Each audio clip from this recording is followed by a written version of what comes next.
It's time to read the news and weather. Time to figure out what to say. It's time to turn the channel of the Keeler Show today. Why do we always listen? Keeler's always in the know. It makes me want to call him and tell him where to go.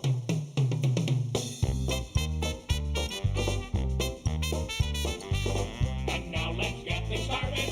Andrew, let's get things started. It's time to get things started. On the most sensational, inspirational, celebrational, Keelerational. This is what we call the Keeler Show.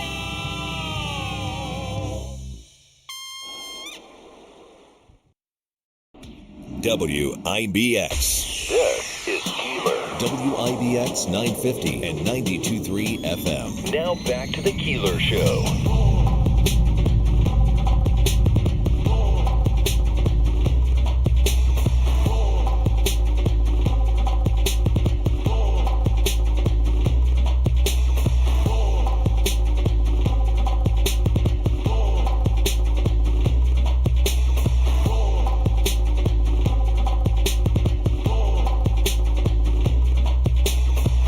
All right, good morning. Good morning. Good morning. Listen, to start off with just a little bit of weather here this morning for you. Mike, this morning, you know what stinks? We're roughly 2 weeks away from 4th of July, which is kind of considered the midpoint of summer. So far, I'd rate this summer either a C- or a D+ at best, where we are right now, and I completely agree. It's either really, really muggy and hot or nothing, or this.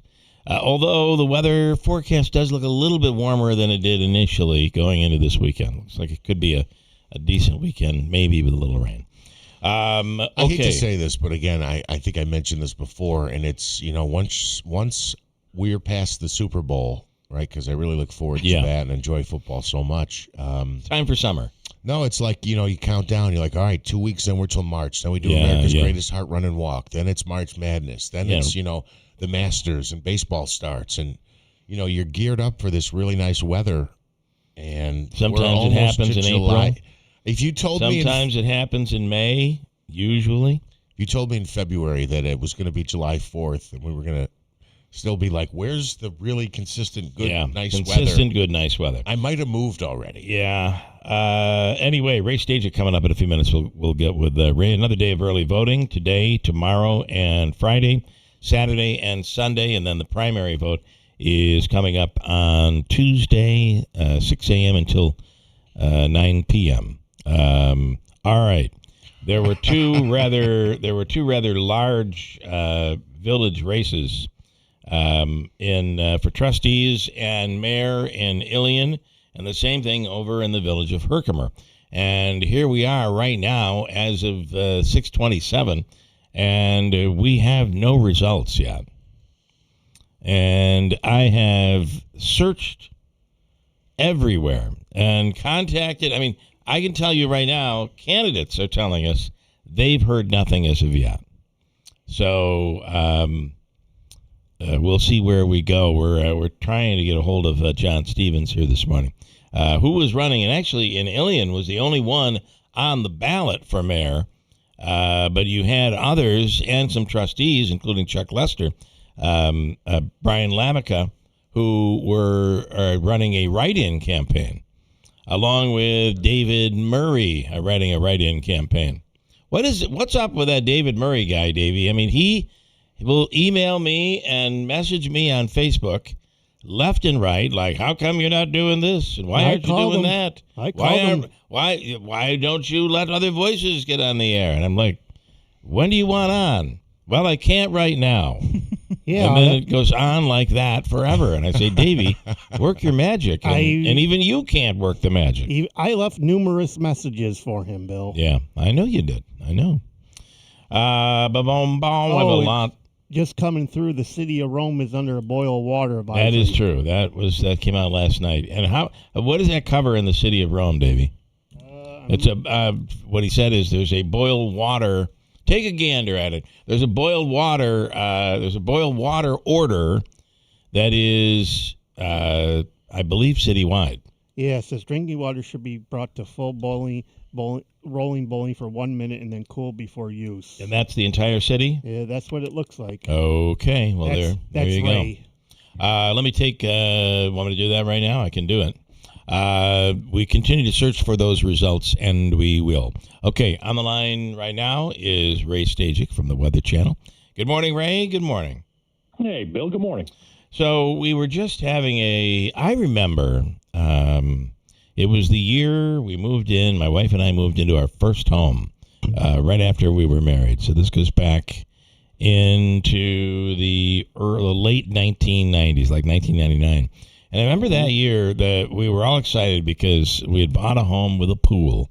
And then after weeks of trying to figure out how to actually fill this pool, which was made of steel and needed to be painted every year and et cetera, et cetera. It was crazy. But we got everything up and running, and we had a summer that it barely made it to 80 degrees all summer long. And it just was we got locked into this consistency that just wasn't a really nice summer.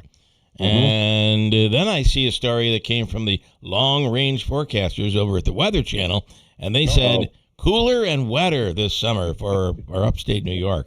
And I got to tell you, normally I don't. I take that with a grain of salt, but Ray, the start here has been a bit cooler and a bit wetter, I'm afraid.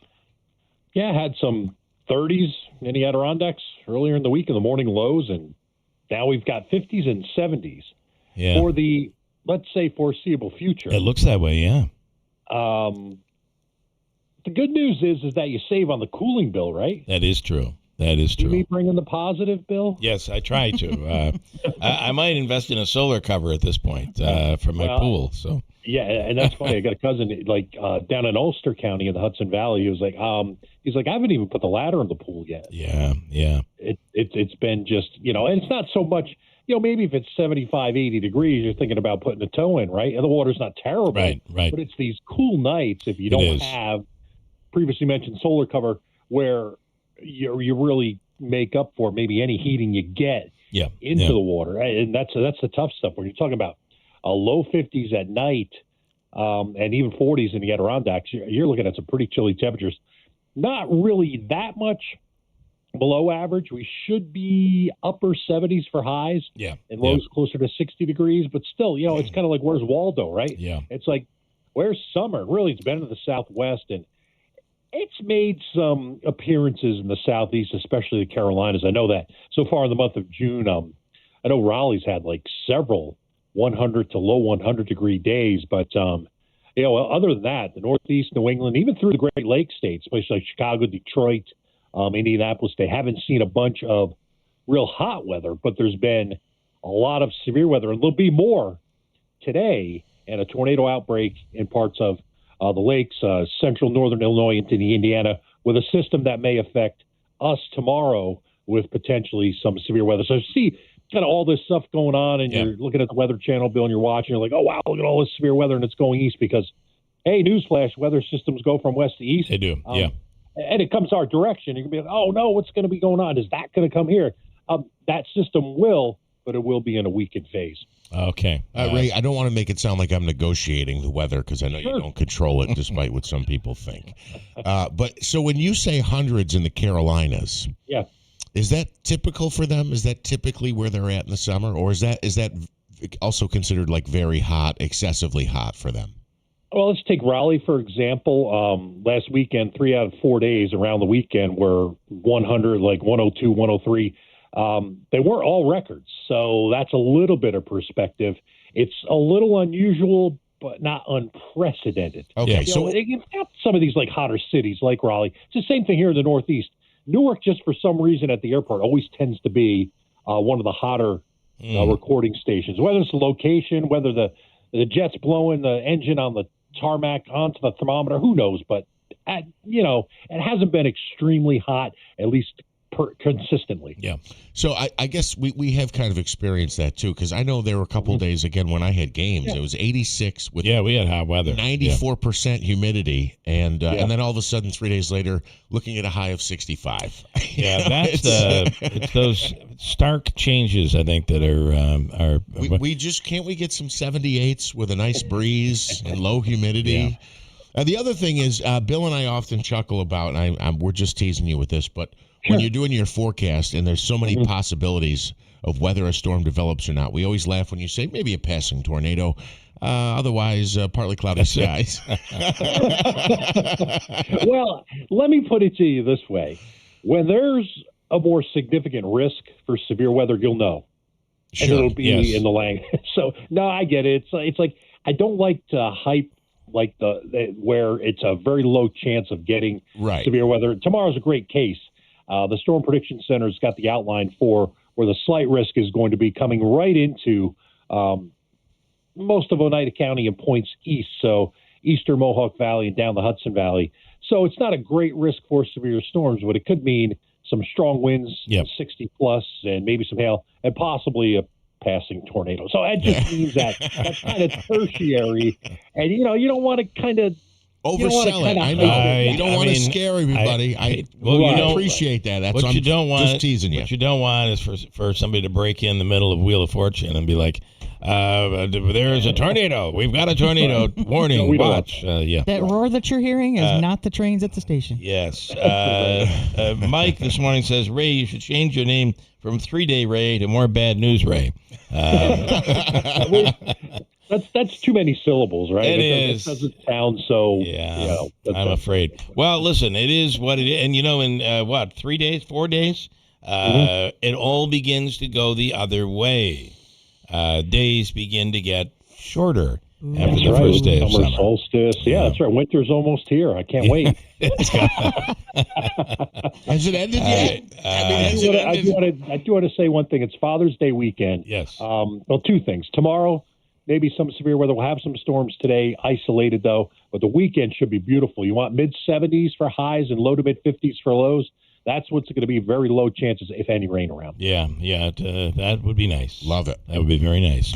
All right, Ray, you have a wonderful rest of the week, and I don't know if it applies, but happy Father's Day. It does, and thanks. All right, cool. Thank you. Ray Stajic with the Weather Channel. Manaski has an update on news here, and again, we still, as of right now, do not have results from the village elections in Ilion, California, and Herkimer, California. Both villages that, for some reason, being out west, we keep an eye on, but they're very slow in California when it comes to counting the results, aren't they? So as soon as we get those numbers, we'll pass them along. I have out-of-state numbers. You want those? Yeah, we can do that. Thank you, Bill. Cloudy and 56. Georgia, Alabama, and Oklahoma voters were at the polls yesterday. In primaries for the U.S. House, Senate, and Governor, President Trump's political clout was again on the ballot, including in Georgia's Senate race, which GOP Congressman Mike Collins is projected to win. Collins received a last-minute endorsement from President Trump and now moves into position to face Democratic Senator Jon Ossoff in November. The 14-point memorandum of understanding between Washington and Tehran is set to be signed on Friday. The agreement calls for negotiations to continue for 60 days to reach a final agreement to end the war. Iran's nuclear program will be subject to those negotiations. It also reopens the Strait of Hormuz, a vital oil shipping corridor, and unfreezes Iranian financial assets currently being held. Local gas prices did go going down, 15 cents, 20 cents I in just some find places. the when you hear from the Iranians, I hope this whole thing they sign on Friday, and then the other part of this is that basically is an agreement that isn't the agreement. They will then begin negotiating the agreement, and on nuclear weapons, the president says that Iran has agreed that they won't try to have a nuclear or purchase a nuclear weapon. I believe, though, we're creating a pot of money to the tune of $25 trillion. There's money being sent. Billion. Money's being sent over there. $25 billion. Boy, I got to tell you, I can only say this. It sounds awful lot like the deal that President Trump said he nixed. I'm just saying. Federal prosecutors say 15 people in Minnesota conspired to interfere with law officers during an immigration crackdown. The alleged assailants on Tuesday were charged with conspiracy to impede or injure ICE officers during this year's raids in Minneapolis. Prosecutors allege the 15 were part of two so-called Minneapolis Antifa groups. Accused United Healthcare CEO Keeler Luigi Mangione is set to appear in a New York courtroom today for a hearing in his state trial. Mangione's hearing was expected to take place Tuesday but was canceled due to a paperwork error. He's charged in the murder of CEO Brian Thompson on a New York City sidewalk in 2024. And a former Boston postal worker is admitting to holding on to years of undelivered mail. Lovely. His name is Khalil Newman. No, it's not. It's Calais. I believe it's Calais Turner, pleading guilty to one charge of obstructing the mail. Prosecutors say Turner kept nearly 15,000 pieces in a rented storage locker. Boy, that was literally the storyline from Seinfeld 30 years ago. Did he read through them?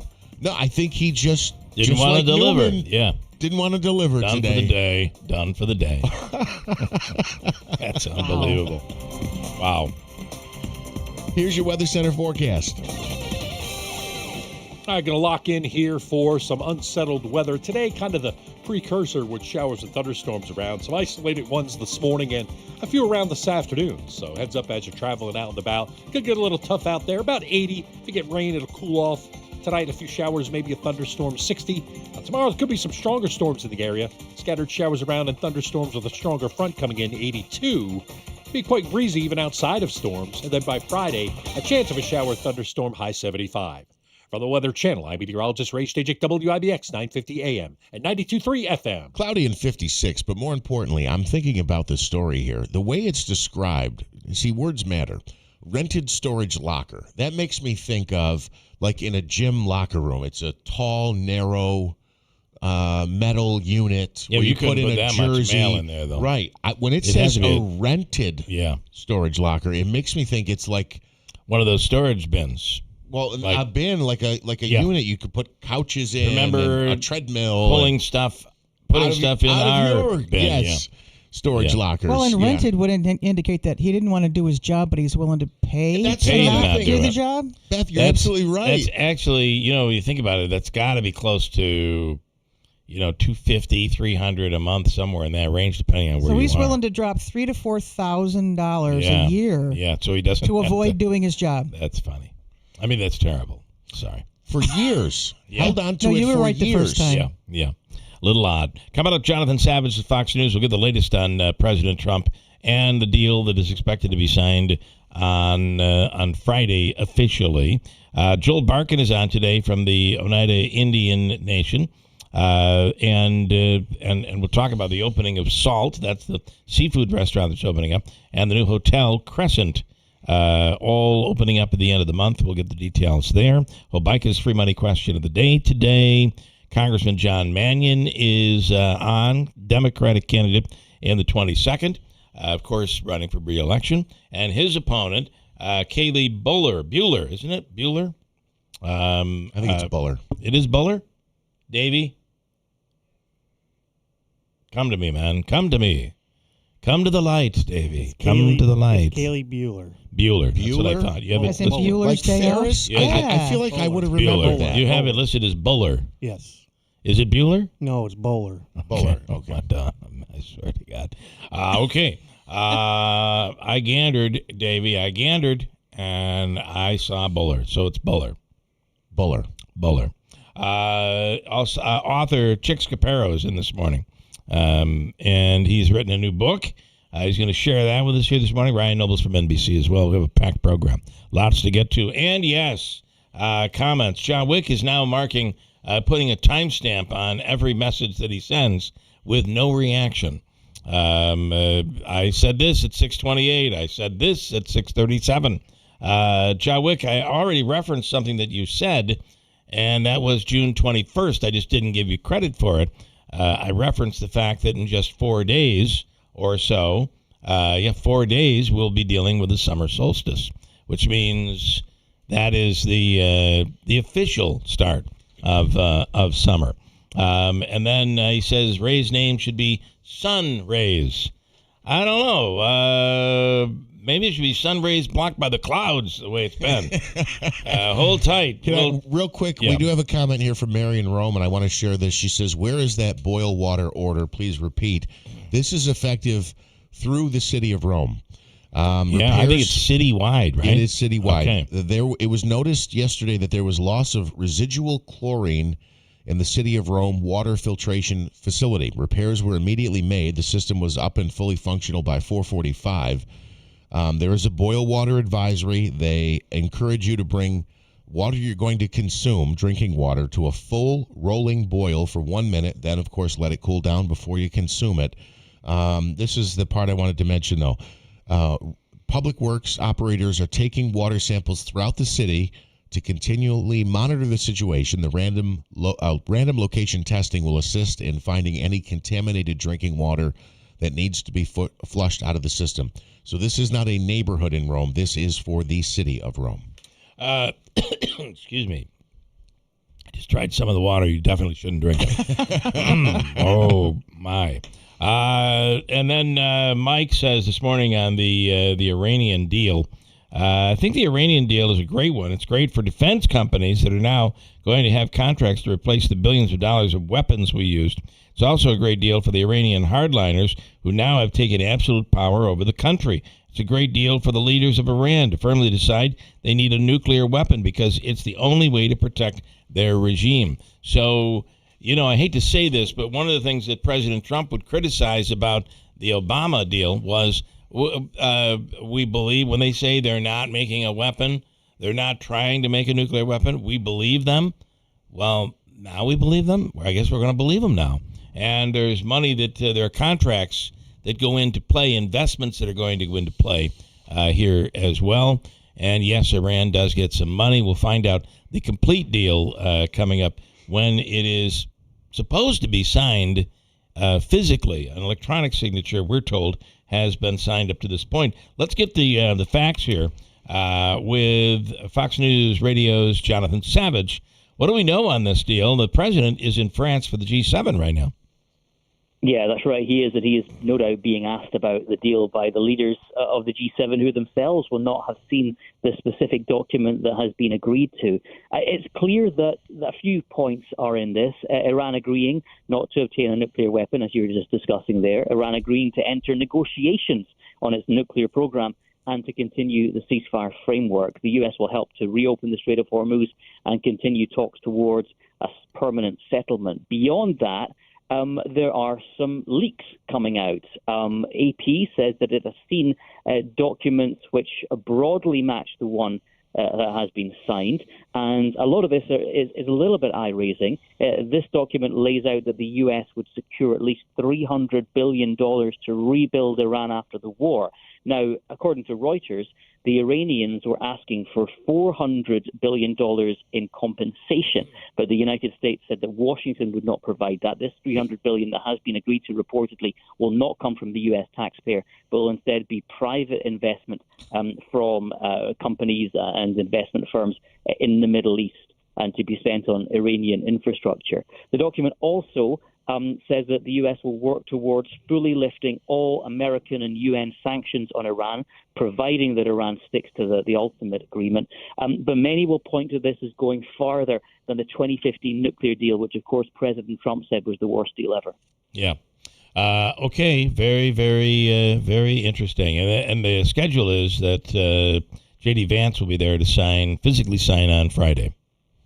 Yeah, that's right. They're going to be meeting at this incredibly stunning lakeside cliff edge resort in Switzerland. J.D. Vance, the vice president, will be the person representing the U.S. there to physically and ceremonially sign the document, along with, I believe, the Speaker of the Iranian Parliament, Mohammad Khalibaf.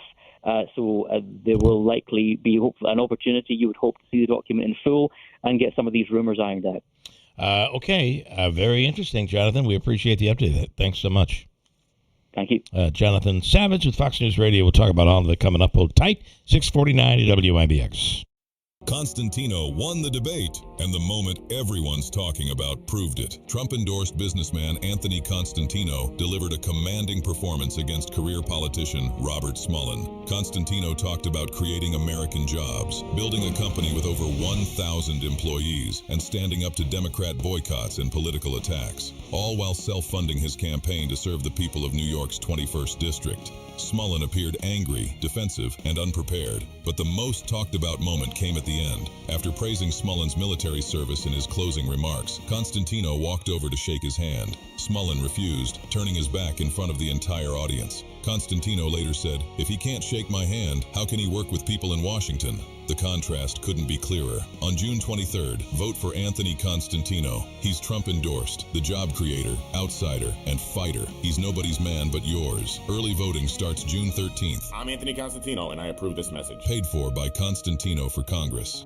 You know, around here, a good vehicle isn't just transportation, it's family time, weekend adventures, and getting where life takes you. Maybe you're loading up the kids for a day at the Utica Zoo, or you're heading north to Enchanted Forest Water Safari for the weekend. Or maybe you're pointing the hood south toward Cooperstown and the National Baseball Hall of Fame. Wherever the road leads, you want to know your vehicle is ready for the trip. And right now at Tallman's Tire and Auto Repair, purchase any 4 Bridgestone tires and receive a $150 rebate. It's a great time to upgrade your ride before your next adventure, because when you're headed somewhere important, peace of mind rides along too. Tallman's Tire and Auto Repair, driving our community since 1980. Trusted for quality, known for service, and helping get you there safely, mile after mile. Tallman's Tire and Auto Repair, Yorkville, Utica, Rome, and Herkimer, or online at tallmanstire.com. We'll keep the wheels turning so you can keep making memories. Keeler in the Morning invites you to connect with us through telephonic communication at 315-736-0186, or use the Call Us button on the WIBX 950 app. For additional contact methodologies, please refer to WIBX950.com. WIBX. This is Keeler. WIBX 950 and 92.3 FM. Now back to the Keeler Show.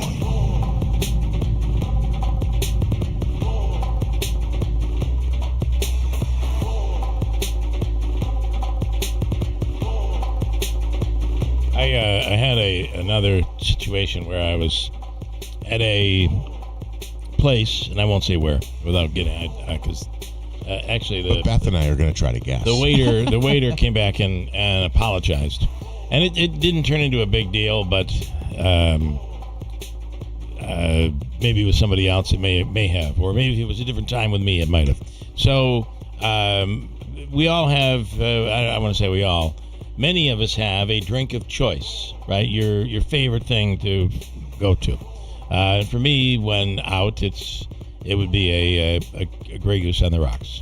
I was guessing Diet Pepsi. I know you're going to say that. No, Diet I'm Pepsi, kidding. I know you like a double of Goose on the rocks. So if you drink it that way, and it comes and tastes with a flavor of some sort, you will immediatly know it if that's how you drink it. Yes. So I had gotten one, and we were at a table, and I'm like, oof, it tastes like grapey or something. I don't know what it tastes like. Could be whiskey. It could be any gin that was poured, whatever. And usually what happens is it's the pourer.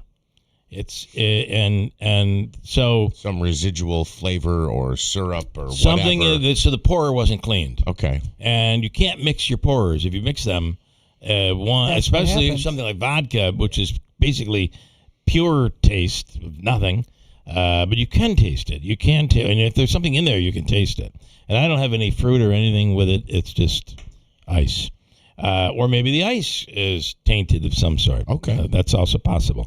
Anyway, so as we're sitting there, the waiter overheard, because others were talking about it, and people are tasting it. And I'll be fine with it. I'll just let it go. Well, no, you can't let it go. And then the waiter came over and said, this was another waiter, and said, no, you really should tell them so they know. It's not about being critical. It's about making sure it doesn't happen to somebody else. So I'm like, all right, if that's what you want me to do, because I've been through this before. I was going to say, I remember. I've been through it before. A whole and investigation, right? It was like... They brought a manager. They brought a manager out. The manager's me. like, I tasted it. It tastes just fine. And Bill's like, look, it's not Grey Goose. Just take my word for it. No, it's not that it's not Grey Goose. It's that that's flavored. what they immediately think that there's some sort of a distinct flavor in there. And so I'm like, all right, I'll just say something. So what did I say? I said to the waiter, there's something I kind of think it's the pourer that might be dirty or used for something else, but there's a grape flavor in this Grey Goose. No, there isn't. Oh, jeez, here we go. Oh my God, it's like it. Did you say, would you like a sip? You want to take a gander at this glass? Because they wouldn't be able to tell the difference unless Grey that's Goose what drinkers. they drink. Yeah. And not even Grey Goose doesn't have a grape flavor to it, though. No, that's right. It's not a flavor. That's the thing. But I'm telling you, the last time, like 8 years ago, this happened to me. The manager was like, I tasted it. It tasted just fine. And then at one point, finally came out with an unopened bottle and smacked it on the table and opened it in front of me, poured it in front of me, and I tasted it. I said, now that's good. Thank you. Okay. Thank you. So that's in this good. case, the waiter who's doing the drinks is disagreeing. And he's like, no, that's not. I watched him pour. It was Grey Goose. So he immediately thought I was trying to say, you didn't pour me Grey Goose. Right. And then Bill said, no, that's not what I'm saying. And he walked away. He walked away from me as I was trying to explain. So I'm like, listen, I really think me 10 years ago probably would have, okay, I want to talk to a manager at this point. But I don't know. I don't have that in me anymore. So I'm just like, whatever. So I just continue. About 10 minutes later, though, he came back and said, I talked to the bartender, and this is the kid. I talked to the bartender. I'm so sorry. He said that he used a pourer, and they must not have cleaned the pourers last night. And so he came back and apologized. Nice. My reason for telling this story is sometimes just appease, right? Right. I mean, You're working on tips here. Agreed. That's exactly right. Yes, sir. We'll get you another one. It's not your vodka. It's not your whatever. Apologize for the inconvenience. People take it so personally. That was my first thought when he told me that server walked away, and I'm like, yep, you just blew your tip. Yeah. And I did tip, and I just, especially after he came back, and I'd already tipped anyway. But after he came back, I thought that was very nice. Nonetheless, there is a story here about an Alabama couple who own a new ice cream shop called Local Scoop. They have been arrested, and they are charged with harassing a customer who left them a 1-star review online. After the harassment, what do you think your star is going to be? Wow. Right? Dave, I'm not going to make it. After the harassment, what do you think your star is going to be? Here is the shop owner, Mallory White Goldman, confronting Daniel Smith because he had given a bad review. Here's the audio. Don't you ever worry about the Local Scoop again, okay? I just didn't have a good experience, so I wrote a bad review. I didn't think nothing of it until she reminded me of it. She assaulted me, touched my torso 3 times. She knocked the phone out of my hand and pretty much destroyed the back of it, kicked it under my car. Some people are not meant to work with the general public. In service, the service industry, and with the general public. Yep. So, I mean, I realize my situation pales in comparison to this. But I think the lesson is you're working for tips. What are you doing here? And these people are working to keep their business alive. Yep. You think that's not going to spread? This story is now all over the United States, and she's angry over one bad Yelp review. That's ridiculous. So they gave her 1 star. Her next star, though, is going to be a tatted star under the eye at the county jail. That's exactly. I have a feel like that's the next That'll 1 star she's going to get. That's going to be hers. All right. Listen, we have a lot to get to. It is going to be interesting to see what the Turning Stone is doing with the new their new restaurant. That place looks amazing. It does look really nice, which is all coming later this month. We'll speak with Joel Barkin on that. It's a Utica thing. If you're having a graduation party or any event, really, they'll help you cater that event. In fact, they'll help you because they'll cater the event. Everything from the most delicious Italian foods, pastas, salads, chicken riggies, greens, tomato pie, and more. And right now, you may be in a pickle. Like you need help right now. Call them today.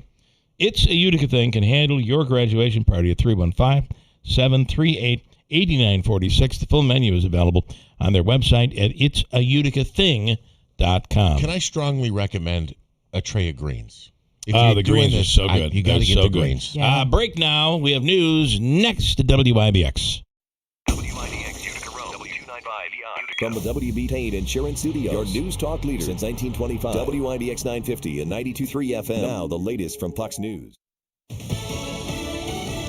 President Trump isn't quite done working in France. I'm Dave Anthony, Fox News. He has meetings with the leaders of India and Egypt. He's wrapped that up before leaving the G7 summit. There's a lot of focus on the U.S.-Iran deal. It's a very strong deal. Nobody knows what it is, but it's very strong. And most people seem to be very happy. Now, the president just again said in the agreement that'll be signed Friday, it'll prevent Iran from building nuclear weapons, setting up more negotiations on that, and reopen the Strait of Hormuz. And the strait is going to be opening. It's already partially opened. It's going to be opening up soon in full over the next day or two. And the president insisted stories about a $300 billion investment fund for Iran are false. But it's a story. We are not investing 10 cents. A potential snag in the deal, Iran insisting Israel pull forces from Lebanon and stop attacking Hezbollah militants there, but Israel launched more attacks yesterday. A few hours ago, President Trump posted something on Truth Social that some in Congress will not like, canceling today's hearing for Jake Clayton, his nominee for Director of National Intelligence. Senators had been pushing a quick confirmation, but in the Post, the president wrote he needs his nominee for U.S. Attorney, replacing Clayton, confirmed first. The president initially picked his Housing Finance Agency Director Bill Pulte as DNI. Democrats reacted by refusing to extend FISA Section 702, which allows our intelligence agencies to spy on foreign targets without a warrant. That's Fox's Jessica Rosenthal. Pulte remains acting DNI, and the president says he will not agree to extend that FISA provision unless Republicans in Congress attach the Save America Act to it. New rules in that for voting, including proof of citizenship and ID requirements, and outlawing most mail-in balloting. A small plane crashed late last night on a highway in Laredo, Texas. One vehicle that was traveling southbound on Loop 20 was struck. That's Laredo Police Officer Joe Baez. One of the 6 people on board was killed. Others hospitalized. Bystanders helped emergency crews get passengers out of the fiery wreckage. America's listening to Fox News. If you want unlimited talk, text, and data on a crazy fast network, Big Wireless will sell it to you right now for as little as $70 a month. Or you can buy it from Pure Talk for half of that. I'm talking about unlimited talk, text, and unlimited data for just $34.99 a month. Stop paying the big guys twice what you need to. Dial pound 250, say my name. That's pound 250 micro to switch to Pure Talk, where the savings are truly unlimited.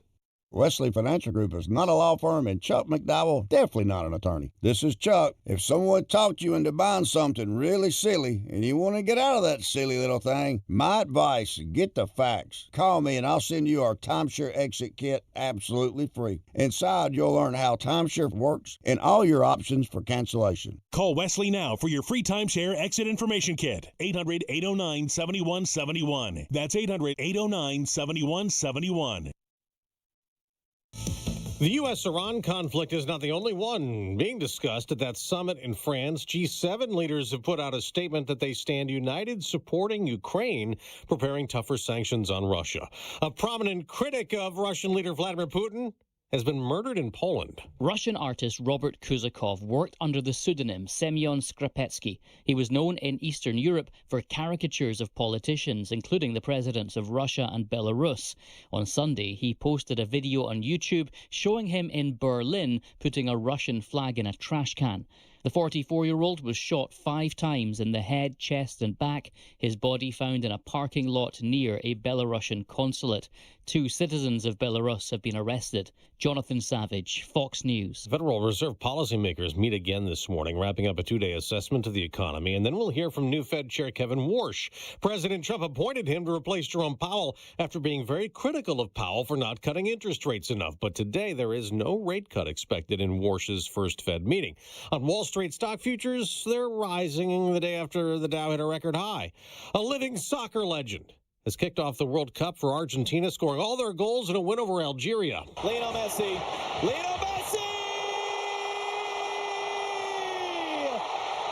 First career World Cup hat trick ties the all-time goal-scoring record. That's how it sounded on Fox. Kansas City erupting as Messi completes the hat trick. Argentina comes away with a 3-0 victory. An active player who's not too far behind him is France's Kylian Mbappe, and he started his 2026 World Cup with 2 goals of his own against Senegal. That's another one! The call on Fox, France with a 3-1 victory.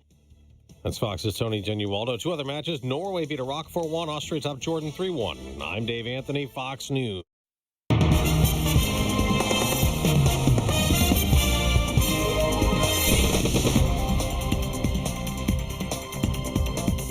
We have cloudy skies, 56 degrees. Good morning. I'm Jeff Manaski, WIBX 950 AM, 92.3 FM. News time is 7:05. This news update brought to you by Clinton Tractor, the leader in service. Visit clintontractor.net. There is a boil water advisory in the city of Rome.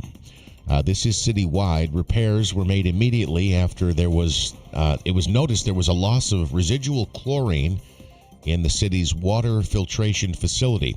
Officials say they did repair it immediately. It was functional by 4:45 yesterday afternoon, with safety being the main concern for users.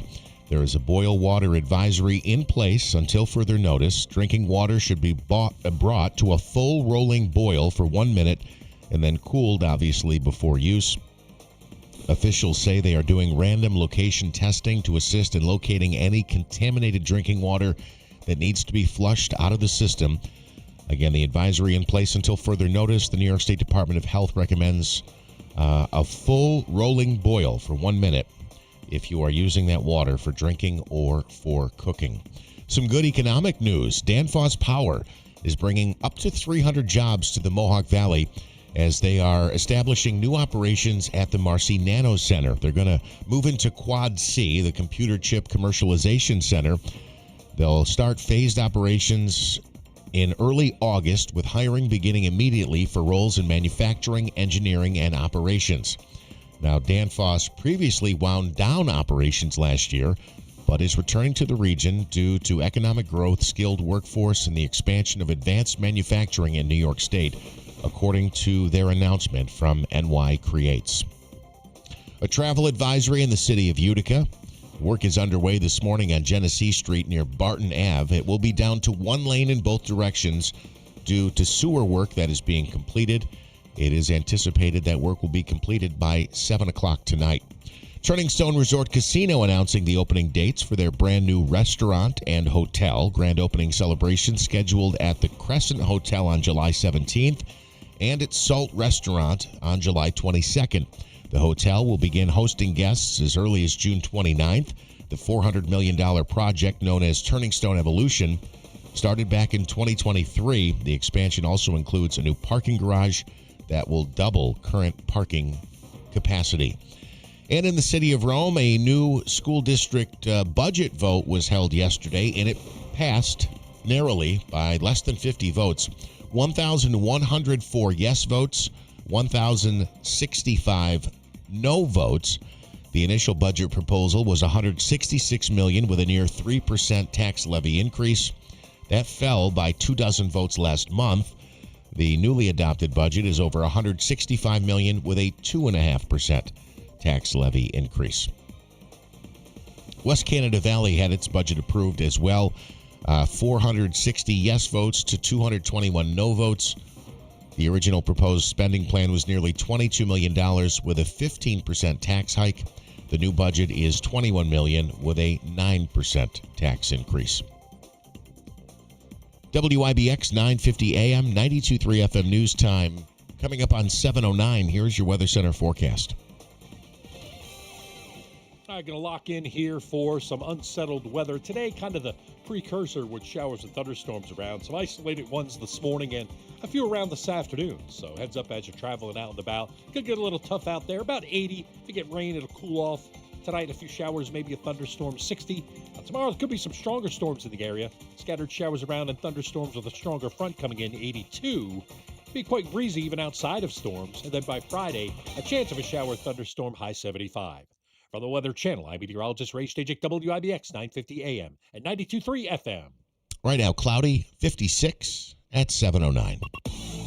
All right, in sports, a new semi-pro hockey team is coming to the area. The city of Rome is welcoming a team for the American Premier Hockey League, and they will start this fall playing their home games at JFK Arena.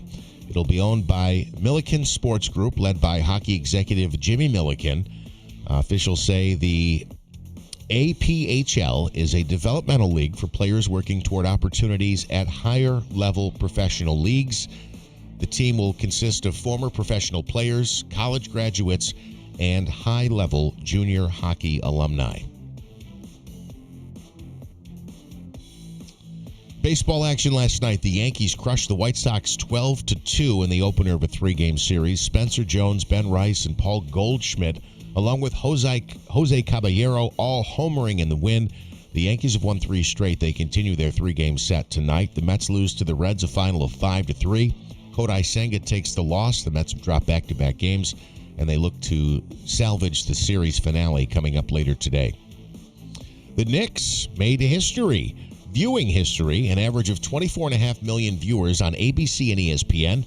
The Knicks' win over the Spurs was the most-watched Game 5 since 1998. Nielsen says the finals averaged 20.5 million viewers, which is the highest also since 1998 when Michael Jordan won his 6th championship with the Chicago Bulls. Some NFL news. Bo Nix says he will be ready for training camp in late July. He underwent a second surgery on his right ankle that he fractured in the AFC divisional round.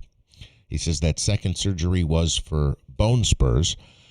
Chiefs wide receiver Rashee Rice released from jail on Tuesday after serving a 30-day sentence for violating terms of his probation. Rice had been booked into a Dallas County jail on May 19th after he tested positive for THC. He was on probation for his role in a car crash that left multiple people injured in Texas earlier this year. The family of Alden Smith says it is sending his brain to be checked for CTE following his recent death. The family is sending his brain to medical experts at Boston University CTE Center to see whether chronic traumatic encephalopathy played a role in his death last weekend. Now, Smith died last Saturday at the age of 36, just hours after he delivered pizzas to a homeless charity in the San Francisco Bay Area. No cause of death has currently been given. His family says it has hired attorneys to investigate his death. Of course, as we know, CTE is a degenerative brain disease that has been found in athletes in contact sports, combat veterans, and others exposed to repetitive head trauma. It can only be diagnosed, though, after death. What else do I need to mention here? I'm going to go to the comments. Maybe I'll wait till Bill comes in for these. You want some comments now, Bill, or after the break? Let's do a quick break. All right. We got a timestamp on all these. This is a good conversation. You know, they own this show here. WIBX 950 AM, 92.3 FM News Time, 7:13. You know, around here, a good vehicle isn't just transportation, it's family time, weekend adventures, and getting where life takes you. Maybe you're loading up the kids for a day at the Utica Zoo, or you're heading north to Enchanted Forest Water Safari for the weekend. Or maybe you're pointing the hood south toward Cooperstown and the National Baseball Hall of Fame. Wherever the road leads, you want to know your vehicle is ready for the trip. And right now at Tallman's Tire and Auto Repair, purchase any 4 Bridgestone tires and receive a $100 $150 rebate. It's a great time to upgrade your ride before your next adventure, because when you're headed somewhere important, peace of mind rides along too. Tallman's Tire and Auto Repair, driving our community since 1980. Trusted for quality, known for service, and helping get you there safely, mile after mile. Tallman's Tire and Auto Repair, Yorkville, Utica, Rome, and Herkimer, or online at tallmanstire.com. We'll keep the wheels turning so you can keep making memories. Something old is new in the village of New Hartford. Introducing Handshake Antiques, now open at 66 Genesee Street, next to Giorgio's Village Cafe. Not your grandma's antique shop. Think clean, curated, and cool. From high-end furniture, vintage fashion, vinyl records, to oddities and all things eclectic. And we're always buying, so look in your attic or basement. And if it's old, call Handshake Antiques. Plus, inventory changes weekly, so every visit is a new find. Handshake Antiques, where it never went out of style. Looking to cruise into summer savings with a reliable ride without the brand new price tag? Head to Steep Ponte Chevrolet in Herkimer and check out our Car Bravo certified pre-owned vehicles. Perfect for summer road trips, weekend getaways, and everyday driving. Every Car Bravo vehicle is backed by a certified warranty for added peace of mind. Right now, qualified buyers can get rates as low as 3.9% for 36 months on Silverado and Colorado, plus many more models. And every Car Bravo vehicle includes a 1-year, 12,000-mile limited warranty. At Steep Ponte Chevy, we make car buying easy, so you can spend less time shopping and more time enjoying the road ahead. But hurry, these summer savings won't last. Visit Steep Ponte Chevrolet on Route 28 in Herkimer or online at steeppontechevy.com. Steep Ponte Chevrolet, where it's always easy to do business. Chevrolet, together, let's drive. 3.9% for 36 months on select models for qualified buyers only through GM Financial. Taxes and fees extra. Must take delivery by June 30, 2026. See dealer for details. Hello, Oneida and Herkimer County Republicans. I'm Charles Potter, your candidate for the 118th Assembly District. I would be honored to earn your support on June 23rd. With 14 years of dedicated service as a county supervisor and the only candidate endorsed by the New York State Conservative Party, experience matters. Please vote for Charles Potter on June 23rd. Early voting starts on June 13th.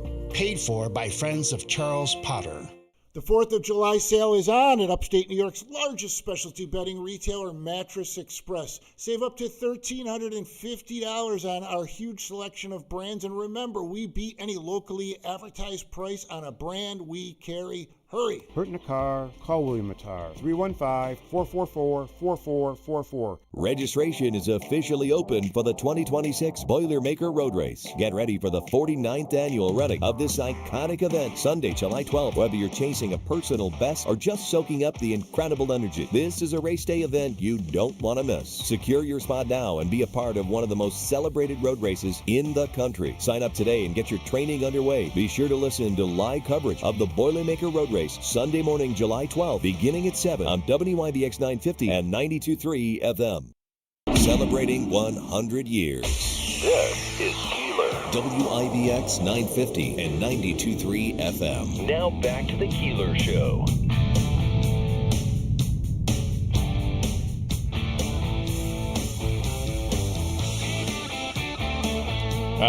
We'll talk to Ryan Knowles. I know the story that he's working on today is the Lincoln Memorial. He did a spot on the national news last night. The pool, what do they call it? The reflecting pool. And it has turned green, which now is I'm assuming they're going to correct it. They're certainly trying to correct it. They're pouring hydrogen peroxide. How many gallons of water in that thing? In the pool? It's like over 1 million gallons of water. 6.5 to 6.75 million gallons. So anyway, they had drained it and then painted it, and the president said that it would be painted White House blue, or no, American flag blue. White House blue would kind of not work with it. American flag blue is what it was painted. Now, the only experience I have with this is I used to have a pool that had to be painted. And I had the brilliant idea of painting it dark blue as opposed to the light blue that had always been painted. The problem is we got a lot more algae in the water because my reasoning was correct.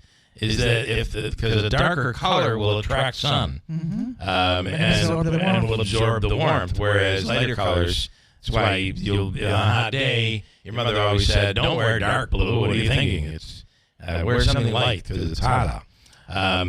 But because it's shallow and it's dark blue, it's probably why there's an increased algae problem. It's like a big and petri it's dish. green now. It is green. You're wrong, Bill. I knew it was Incorrect. wrong. It's the golden age of America. That's why the water's green. We like same green. colors, buddy. Oh, I didn't think about it that way. Golden age. Can you It do is me a the favor same and color shut as off his mic? It's the same color as money. I love it. You have some comments there, Manaski. Yes, I do. Okay, these are dated, let's see, June 17th, 7:06 a.m. That's today. In fact, it was a few minutes ago. I don't know what sparked this conversation, but let's see. It says here, I was rounding up the kids for school. Somebody says, okay, hang on real quick. Is the boil water advisory in Rome real or fake news? No, it's real news. We wouldn't make that up and share that. Although, speaking of fake news, I did speak to Fred Matt last night, and there was a story on NBC News that Sam Adams had run out of beer because of the In Scots. Boston. Because of the Scots. Yeah. They were drinking so much beer. And they ran out. They had to call in for Emergency deliveries. an emergency delivery. And Fred said, much of Sam Adams used to be made in Utica. They don't have the contract right now because Sam Adams purchased their own breweries. But that beer was made in Utica. Not now, but Fred said they have a rather large supply. They're in good shape. So he said, I assume that's a fake news. Speaking of fake news. Oh, I understood that the thing they were just selling out of it at that particular location. Maybe I misunderstood. I thought that the Sam Adams had to call in for a supply, another truck of beer. Yes. I assumed that was because the city was short on Sam Adams. I just want to be a fly on the wall And at I'm the board like- of directors meeting to get the second quarter report. Right. Think about that. For sales. Either way, their sales are going to be up. And the other part of this is, you think that if they were out of Sam Adams, I'm sure they have another beer there. Oh, sure. They have Saranac in Boston. They could serve that up. All right. What else do you have? So somebody brought up, excuse me, that Jowick saying, really, summer school is different than before. And then someone said, summer school? Summer school is for dummies. My kids don't go because summer school is for dummies. Whoa. That was quickly followed up by Father of All Jokes saying... That is a dumb thing to say. Well, hold on. We'll get there. Yeah. Father of All Jokes says, how are all the bottom feeders doing today? Donna, Jowick, summer school is not just for dummies. My daughter was straight A's. She panicked on her math Regents test, failed by 1 point, and went to summer school. I also went 1 year to summer school. So did I. And that piece of garbage teacher that sent me there, I called her up the day I got my report card, and that didn't go well. I was 17. You're failing in school? 16. Might have been 15, 10th grade. Donna Chufo saying, and I graduated in 3 years by taking my fourth year English in summer school. I already had enough credits to graduate. So. You could, sometimes, here's the thing. I don't care, it does exist. Sometimes you can get a teacher that you don't necessarily, I'll be nice about it, that you don't necessarily meld with really well. Mm-hmm. And that's what I had in my 10th year of English. And it just didn't work well with me and her. And I ended up failing by 1 point. And I called her and I said, you couldn't find, it's English. You're not being judged on 2 + 2 = 4. You're being judged. You're being graded on something that's very subjective. Yeah. And you fail me by 1 point. You couldn't find a point. So I had to go to summer school where I got a 95 in that course. And I think that happens to a lot of kids. They'll go to summer school and they end up doing much better because there's a little more of a focus. That's all you're working on. Yep. And it might be better. So it's not for dummies. I completely agree. Although I may be a dummy. I would not disagree with that. So, and I appreciate somebody pointing this out. Delta Lake has an algae problem. Now, we've seen that many times before, but in fact, I believe they are I'm trying to load this on our website, but it's moving slowly. Many of the waterways up here, harmful. And it has that poisonous, harmful algae. It's the blue-green. Harmful algae blooms have forced officials to temporarily close Delta Lake. This is as of this morning, yes. Wow. These blooms aren't just ugly patches of water. They can produce toxins that may be harmful to people and pets. This was last week, right? It was so hot, so humid. Already we're dealing with that. Delta Lake State Park. Our beach is currently closed due to harmful algae bloom. We will update here when it clears again. Wow. And you can check out our website for the latest update there. Oneida Lake, Sylvan Beach area went through a lot of that last year as well. Last few years. Yeah. And I think it's the warmer conditions. Well, and you got to think about what's happening on the body of water too. I mean, yes. Oneida Lake versus a reflecting pool. I mean, Oneida Lake, you got boats, you've got fuel spills, you've got beer spills, you've got people spills. Are they referring to the comments about the reflecting pool? Because come on, I mean the fact that if it was Biden, it would be funny. If it was Trump, which it was, it's funny. The whole thing is criticizing every previous president and the way the water looked. You spend all of this money and it's green. That no one sees anything funny about that, no matter what president you support. He created a giant petri dish. Is what he did. It is. All right. You the only thing I was going to say. We're joking about the D.C. situation, the reflecting pool there, but no, this is real about Lake Delta. Yeah, that's a public health issue, and it's very dangerous because you can. I don't know what happens to you, but it can be bad. Yep. Okay. All right. Let's see here. So another comment, J-Lo in Utica. Check out the Facebook comments on Howe Caverns. Would like to know your thoughts. Seems like they're dissing their customers. And I messaged back to say that I glanced at it and I didn't see anything that was... How do they say they're dissing the customers? Well, here we go. J-Lo says specifically there is the No Kids Tour. Click on it. They said children have been ruining the tour for years. Parents responded, do you want us to leave our kids in the lobby? I would say if you're the owners, and we've had them on before, because they do the nudist. The last nude one was last year. Right. They've been doing the nude weekend at Howe Caverns, and all the nudist people come, and they get down into Howe Caverns, and they have no clothes on. It's chilly down there. Yeah. I'm not sure that I'd want to do that necessarily. That was my first thought. That's crazy though, because kids are the lifeline of Howe Caverns. Right. Schools, it's a school trip every year for some districts. I would say you wouldn't want to completely diss them. And let's see, I believe Sue sent us a photo of an American flag where instead of the navy blue or that blue where the bed of stars is. It's not green, is it? It's green. She says, happy 250th. The green can symbolize the reflecting pool, the swamp, the greed. The water was supposed to be flag blue. Well, I got to tell you, this sadly is where we are as a country today. And that we are so so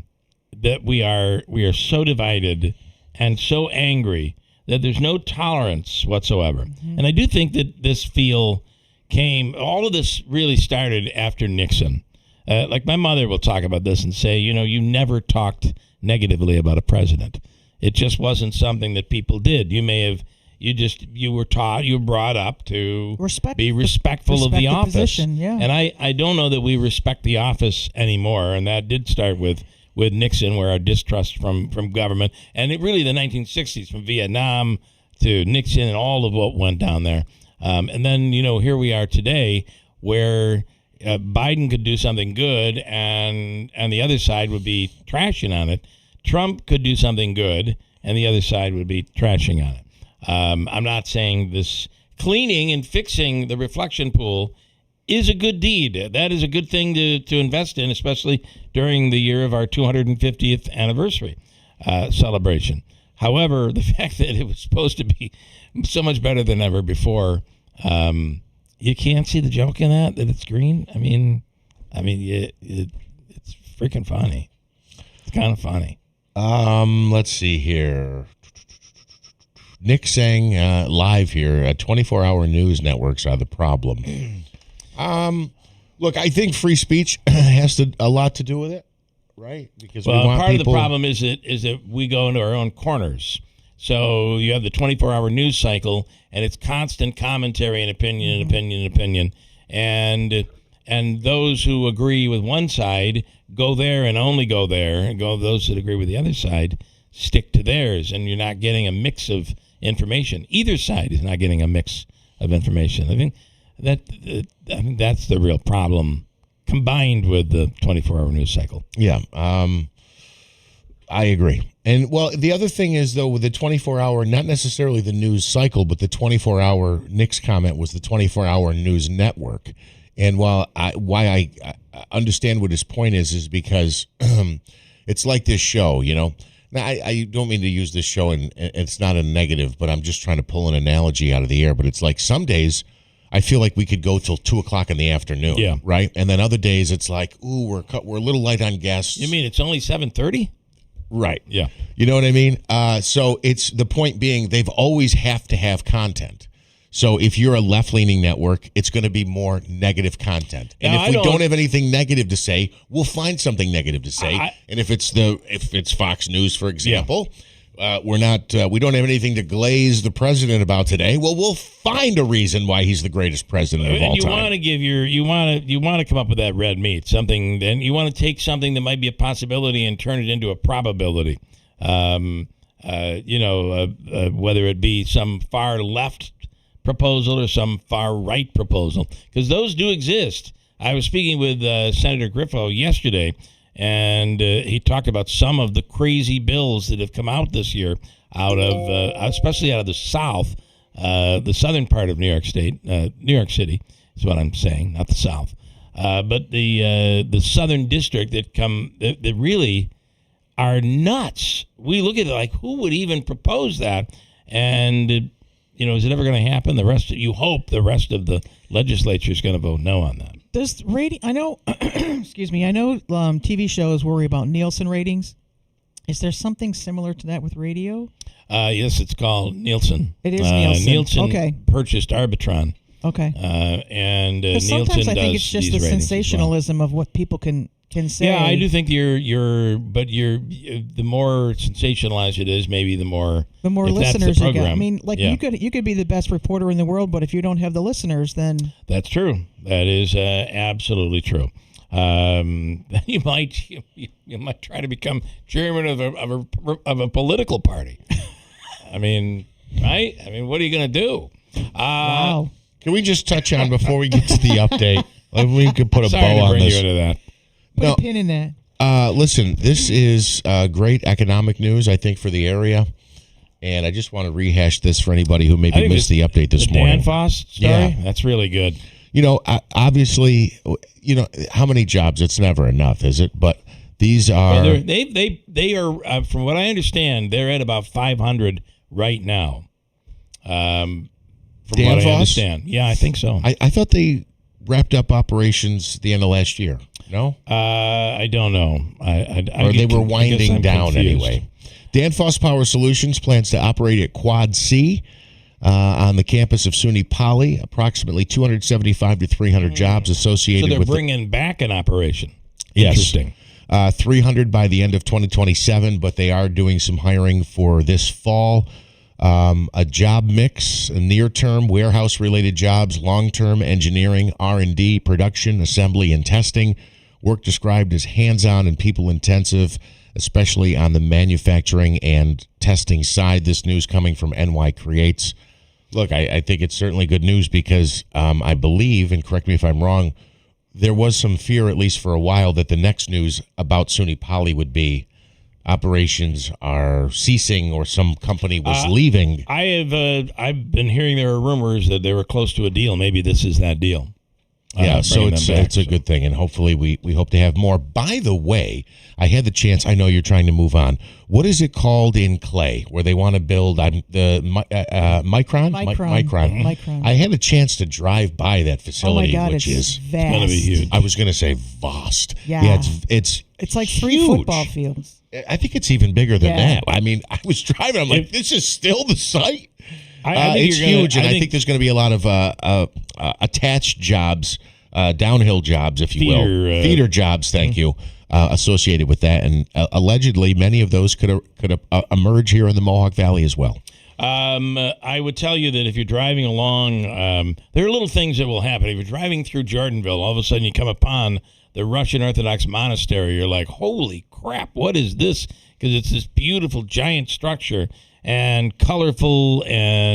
Or if you're driving through New Berlin, is it New Berlin, down that way? And all of a sudden you come upon Chobani.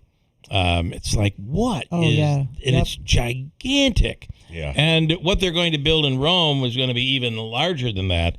And now we found out even larger than initially proposed. But then you look at Micron and you're talking, I mean, they're predicting the possibility, I don't know that it'll ever get there, but the possibility of upwards of 50,000 jobs. So it's got to be a pretty large facility. And this is not a slight to the community, the Vernon, Verona area, but it kind of reminds me of like Turning Stone. You'd be driving, it's like field, tree, cow, boom, barn, Las Vegas. casino. What is happening? It's very similar to when people drive here to the radio station. They're like, it's almost like the Grand Canyon. The potholes are so big in that parking lot. And then the 1960s Quonset hut that's... Yeah, that's right. That's what we're in. In Sarah's Flooring Outlets, hardwood blowout is underway with big savings up to 50%. And Sarah says too much in stock when it comes to hardwood, and they're ready to blow it out through the end of the month.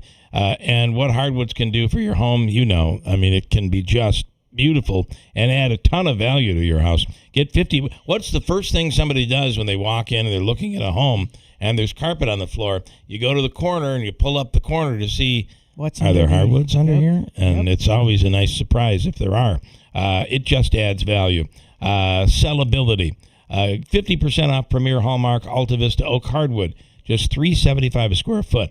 Another incredible deal is Mohawk Radiant Oak Hardwood, only $3 a square foot, which is 50% savings during the hardwood blowout sale at Sarah's.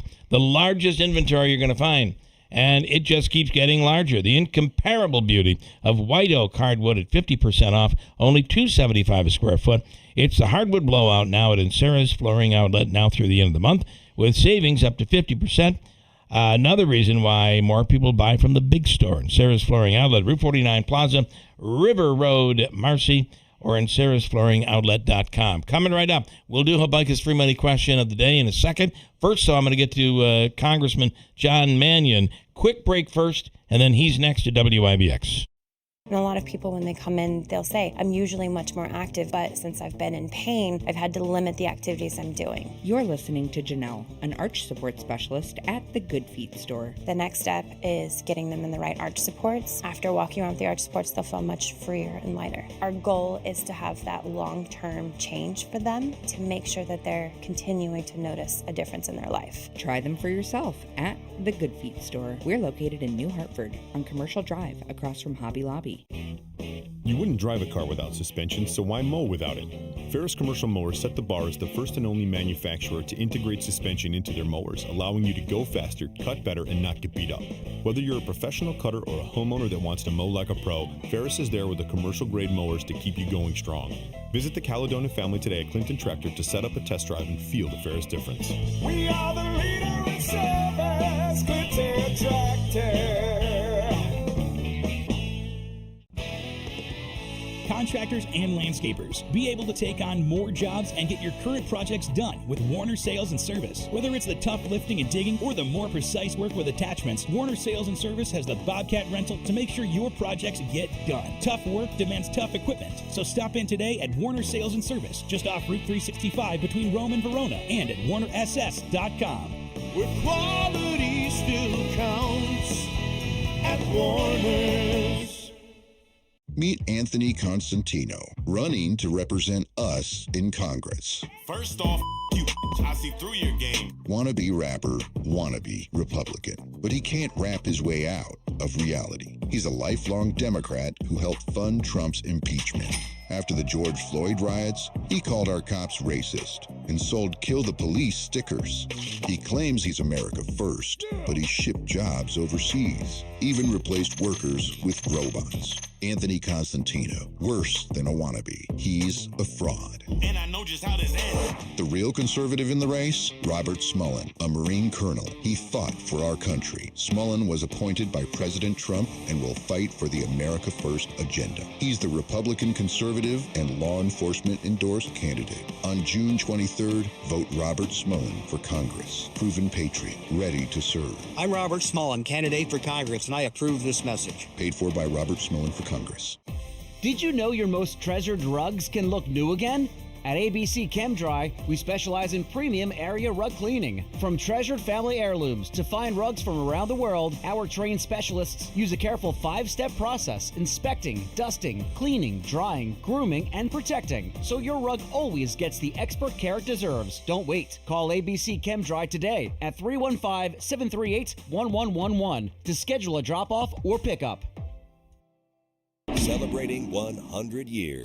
This is Keeler. WIBX 950 and 92.3 FM. Now back to the Keeler Show.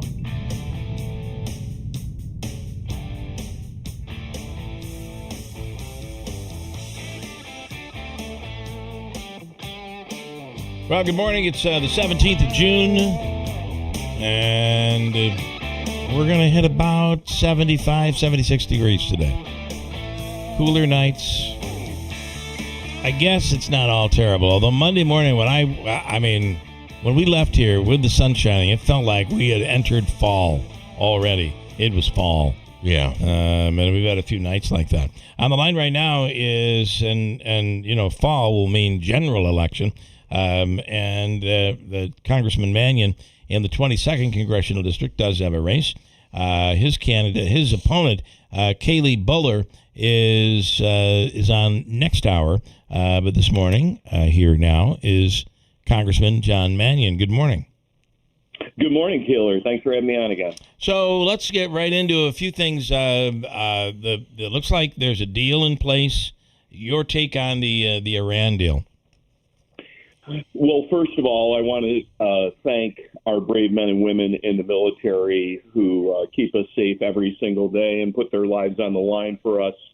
And I know that we lost 13 members of the military in this conflict. Many are injured. And outside of this, I know we lost some service members in an unrelated accident in California. I want to express my gratitude to all of those service members and their family. And I think we can also agree beyond our support of the military and the individuals that serve, is that Iran cannot have a nuclear weapon. And all along, when we've spoken on the show before, is I've said I want a diplomatic solution to this.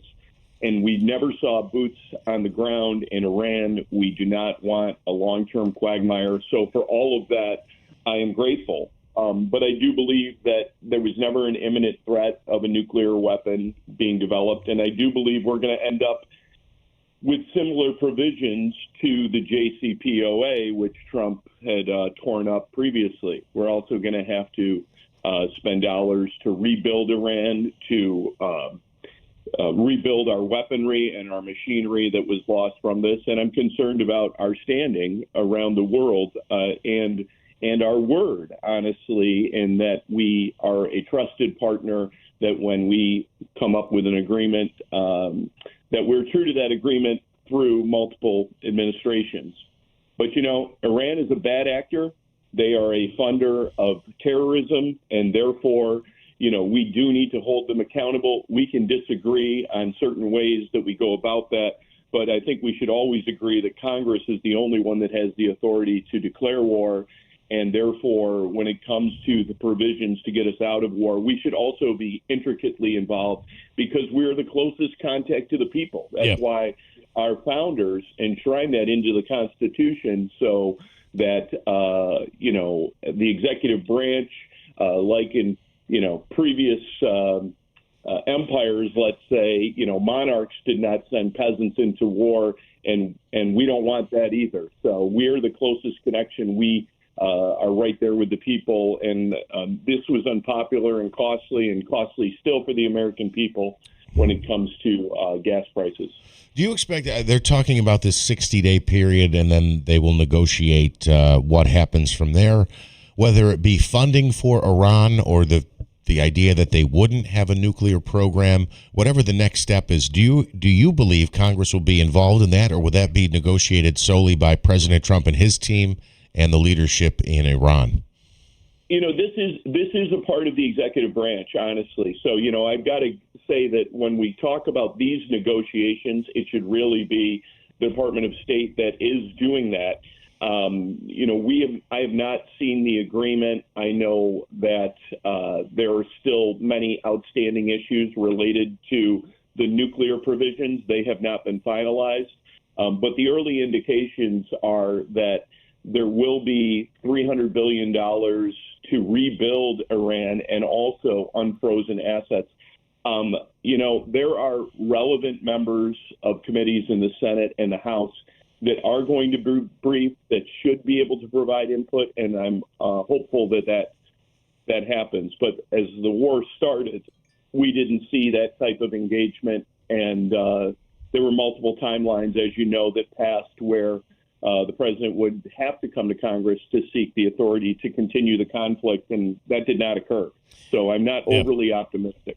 I want to switch to the UFC event, birthday event over the weekend.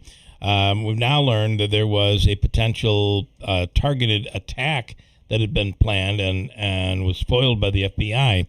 Again, if it wasn't for someone stepping up saying they saw something, in this case, it was a parent who reported to authorities. This may have actually gone off because they were going to use drones. What kind of nervousness is there right now in Washington about these possible attacks and the introduction of drones as weapons? Well, I've been briefed multiple times on the drone dynamic, and as we've seen in conflicts overseas, that technology has emerged very quickly. It's incredibly precise, and the ability to track individuals that might be the target are highly specific and effective, may I say. And also, this is where we need federal law enforcement to be able to conduct their investigations and eliminate these threats. This is such an important piece of our national security, and I commend the individuals that reported it and commend the individuals that stopped it and investigated it.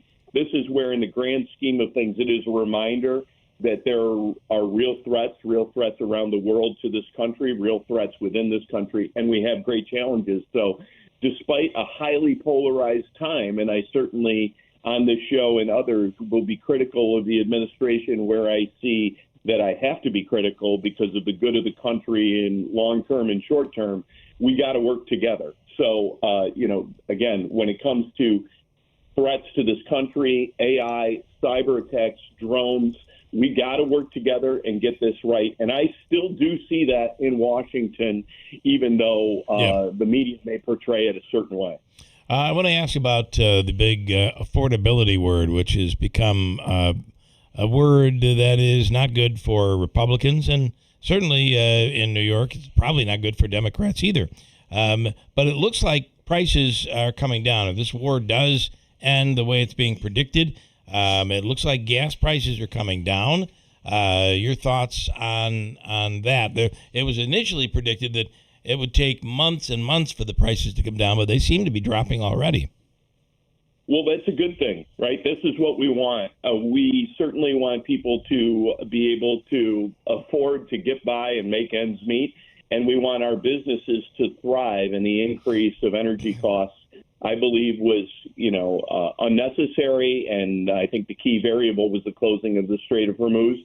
But this is what we want. We want success for this country. And what I said the first day after Election Day in 2024, when the president was elected and I was elected in a free and fair election with no widespread voter fraud, I will say that I wanted the success for this country, and I will work with the president and find common ground where we can.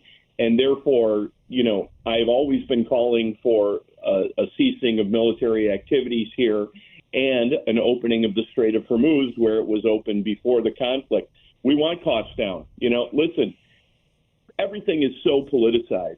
People pounce on anything, meaning, politicians, political operatives, and want to point the finger and say it's their fault, right? But the bottom line is we want Americans for it to be affordable to live here, for there to be opportunities for our young people to stay locally. I'm going to work on that every single day. And,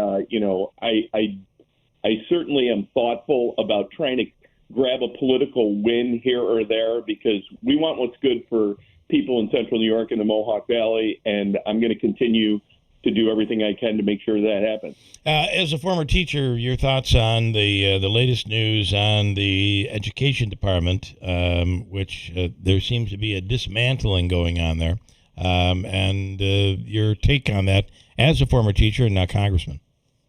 Well, I'm opposed. We have what we're seeing here is a shifting of the Office of Civil Rights out of the Department of Education. That office is there to protect staff and students against discriminatory practices that are happening, and there's a massive backlog of cases that are within the Department of Education as multiple staff have been removed from those offices. So, we want to make sure that kids are not discriminated against for whatever reason. Sometimes it can be because of a medical condition they have. It's outside of race or religion or other demographics. And then I have heard from multiple parents who are not just concerned, outraged that when it comes to the special education services that have been enshrined into law in the IDEA and funding that comes along with it, that their kids in their schools are not going to get the services that are individualized to help them be successful and be independent. And I agree with them 100%. I'm on the relevant committee, education committee. I've stated that in committee. I've questioned the Secretary of Education and others, and my colleagues have, on the dismantling of the Department of Ed. We love our schools here in Central New York, and lots of great things happen in those schools. I've seen that happen firsthand. I think this is incredibly misguided and, again, from a constitutional standpoint, not legal. The department was created by Congress. It can only be, disassembled by Congress. I think it's a short-sighted mistake. I'm opposed to it. And, again, I'm going to stand up for our public schools because I think in upstate New York, we've got great ones. We love them. And we got great teachers and others working in the classrooms to help our kids be successful. Speaking with Congressman John Mannion, your opponent, Kaylee Buller, saying that was there the Pride Parade in Syracuse over the weekend, said that there were protesters that had a tense exchange with you at the event over claiming that you shouldn't be there. Is there any truth to that? And if so, what happened? Yeah. I mean, listen, we're in, all across this country, you've got people who are very passionate about many political issues. So, listen, I'm willing to have a conversation with anyone. Someone came up to me and immediately started videotaping and said, referenced the conflict in the Middle East. And I responded to their comments, which were not, completely truthful and certainly didn't tell the whole picture. I would not call it contentious on my end. I simply calmly commented back or answered what they said. So, that's going to happen. Everybody has a camera in this world, and there's a lot of people that like to grandstand. Of course, it's not, it caught the entire exchange, so that's a good thing because sometimes it doesn't. But they had their statements. I have my record. I stood by my record and calmly answered their questions and addressed their concerns. I want to give you just this is kind of complex, and there's a few different questions in here that you can respond to. But when it comes to what's going on in Lebanon and this Iranian peace deal, it looks like President Trump and Netanyahu are at odds. And it seems a bit heated, and Netanyahu seems quite defiant, saying that they will finish in Lebanon when they finish. They're not going to just stop. So with that said, talk about that. And then the very, very fine line between being against the war, being pro-Israel and anti-Israel, but also where anti-Semitism comes in. So there's a very big mix there, and a lot of I think the lines get blurred a little bit. But starting with the president and Netanyahu. They do, yeah. So this is a complex scenario. First of all, it is the duty of an American president and his administration and Congress to protect Americans and protect our national security, our reputation around the world. We have alliances around the world, and part of this conflict, I've said, a compelling argument has to be made to the American people. A compelling argument has to be made to Congress. And then also, we need to build, as we have in the past, a coalition of our allies that are on board. That did not happen in this scenario. So regardless of whether it's Israel, Netanyahu or others, this is where our administration has to stand up for us. And we may not be perfectly aligned, nor should we always be perfectly aligned. So, listen, we've got to come to a peaceful agreement with Iran. We know that Israel and Lebanon and terrorist groups are tied to that. And, the president should not be beholden to what Benjamin Netanyahu has to say or how he wants the conflict to proceed.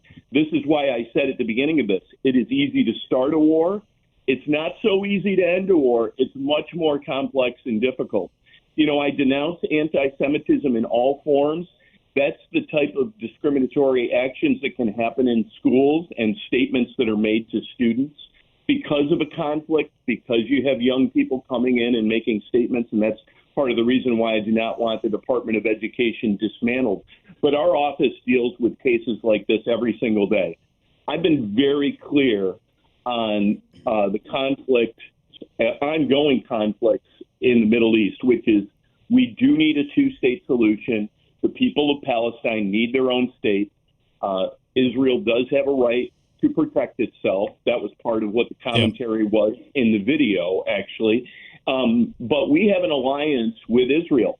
Do I agree with their actions? Absolutely not. I don't always agree. I think the president right now does not agree either. But we need a true, long-standing peace agreement.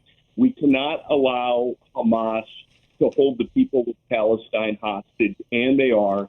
We're going to need an international presence with coalition partners to stop the hostilities that are happening in the Middle East. October 7th was a horrific event, but it is a piece of a long history of conflict in that region.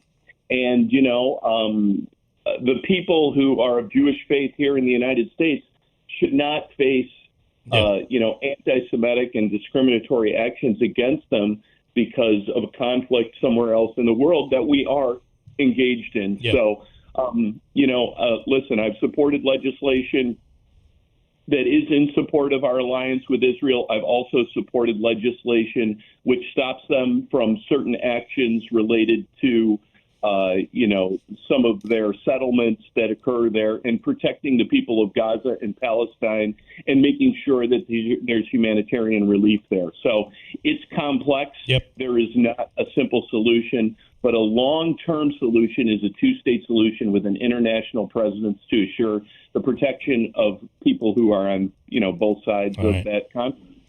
Congressman, we appreciate it. We'll do it again soon. Thank you so much.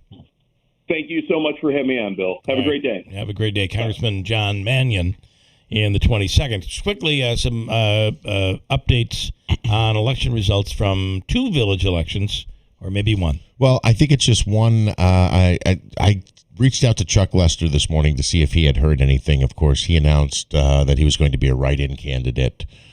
He said, here's what he said. As of this morning, he hadn't heard anything. He said, I just heard from Brian. Murray, Sheffield, and Moore won. Okay. Does that make sense? Murray was a write-in candidate who had been booted off, I think, as an independent. Won. Yes. That's what he's saying. I just heard from Brian. I think he means Brian Lamica, that Murray, Sheffield, and Moore won. Interesting. Those were trustee races. Trustee, and then David Murray was an independent candidate for mayor, and ran as a write-in. Are you saying that Murray? That's the information I was given. Wow. That was the information I was given. Major news that he won the mayor's race. It's what the text message says. Wow. Unofficial. That is unofficial. We got to get somebody to confirm that. They don't have a board. They have a board of elections out there. If we could get it through them, we need the board. I think they open at 8, so let's get on the phone with them right away. Wow. Again, that is unofficial, but if that is true, and maybe Chuck Lester would like to talk to you next hour. If that is true, that's pretty big news. I got a break. Hold tight. We'll come right back. Next hour, Kaylee Buller is the candidate for Congress on the Republican side for NY22. Scott and Jill here from New York Sash. You know, Scott, Father's Day has me thinking of all the ways you take care of our home. Mowing the grass, keeping it safe, and of course, hiring the right home improvement company. Choosing the right contractor is no easy job. That's why I'm proud to say that New York Sash delivers worry-free remodeling. Call us once, and you'll have our dedication every step of the way for your window, bath, or door project. I want to give our customers extra peace of mind for Father's Day with a free Ring video doorbell to anyone who comes into our Idea and Design Center to schedule their home improvement project. No purchase necessary. Plus 20% off and a free in-home consultation. Father's Day is coming up, whether it's for your dad, husband, or any father in your life. Give the gift of a window, bath, or door upgrade and choose worry-free remodeling from New York Sash. And we'll treat you to a video doorbell and 20% off. Stop in the New York Sash showroom on Oriskany Boulevard in Whitesboro. WIBX Utica Road, W295 Utica. From the WB Tain Insurance Studios, your news talk leader since 1925. WIBX 950 and 92.3 FM. Now the latest from Fox News. He insists the U.S.-Iran deal is a great one. I'm Dave Anthony, Fox News. For a lot of reasons, but number one, by far, 99.9% is they will never have a nuclear weapon. And this morning, while sitting next to Egypt's leader at the G7 summit in France, President Trump also warned Iran. If they don't behave, we'll go right back to dropping bombs right smack in the middle of their head. The president also insists the U.S. would not invest a dime in Iran, and the agreement that will be signed Friday will fully reopen oil and other shipping in the Strait of Hormuz. And the market has gone wild, and oil has come tumbling down. As for critics of the deal, the president says, you know, the stupid people want to have a worldwide depression. Also at the summit, G7 leaders have pledged more military and financial support for Ukraine in the war against Russia.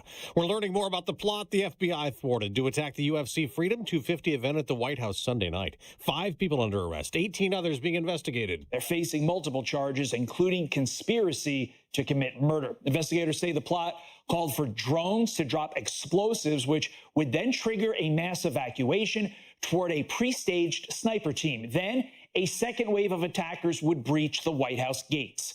The mother of one of the alleged suspects, Tyson Proper, contacted authorities over concerns about her son's recent behavior, firearm purchases, and his communications with people he met online. Her call to investigators ultimately led to Tyson's arrest and helped foil the plot. Fox's Todd Pyro. A win and a loss for President Trump in Georgia. The Republican he backed won a Senate primary runoff. Congressman Mike Collins beat Derek Dooley. And y'all know what the mission is to put a Republican in that seat and get rid of that John Ossoff in November.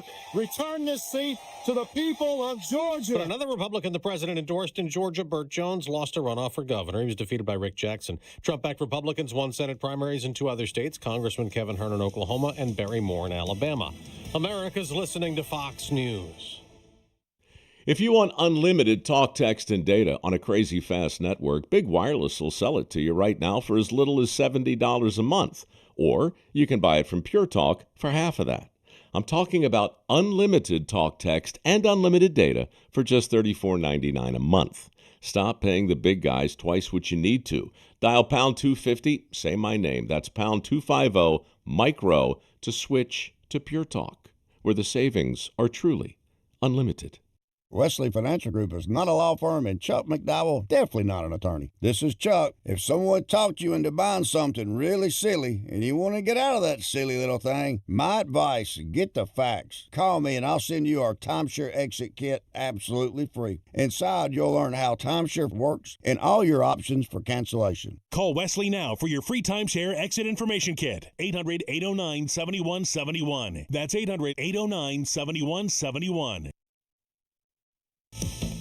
A Senate confirmation hearing scheduled today for Jay Clayton, the Trump nominee to be Director of National Intelligence, will not happen after all. The president's blocking it, demanding senators in an early morning social media post confirm another nominee first, Jamie McDonald for U.S. Attorney, the job Clayton currently has. The president also wants to force Congress to act on a voter ID bill, which currently lacks enough support for passage. In an overnight post to Truth Social saying he was canceling today's scheduled confirmation hearing and that he'd keep Bill Pulte, a top housing official, as acting director of national intelligence. Lawmakers in both parties had opposed Trump's controversial nomination of Pulte, concerned because he has no experience in the intelligence field and in the role of director of national intelligence, and would be charged with overseeing the country's 18 intelligence agencies. Lillian Wu, Fox News. Democrats oppose that Save America Act. It would impose new voting requirements like proof of citizenship and voter ID, put restrictions on mail-in ballots, and it would ban transgender athletes from competing in women's sports and outlaw transgender medical treatments for children. Today, new Federal Reserve Chairman Kevin Warsh will wrap up a two-day meeting assessing the economy, and then this afternoon, the Fed will announce its interest rate decision along with a policy statement and summary of economic projections, followed by Warsh's first post-meeting press conference. The Fed is overwhelmingly expected to leave its benchmark rate unchanged. That's Fox's Hillary Barsky. Stock futures are mixed the day after a Dow record high. At soccer's World Cup, a star shines. Messi on the turn, options either side. Lionel Messi, there's your goal. That was his first one on Fox. Then Messi scored two more goals, leading Argentina past Algeria 3-0. He now has a record-tying 16 career World Cup goals. France, Norway, and Austria also won in World Cup action. I'm Dave Anthony. This is Fox News.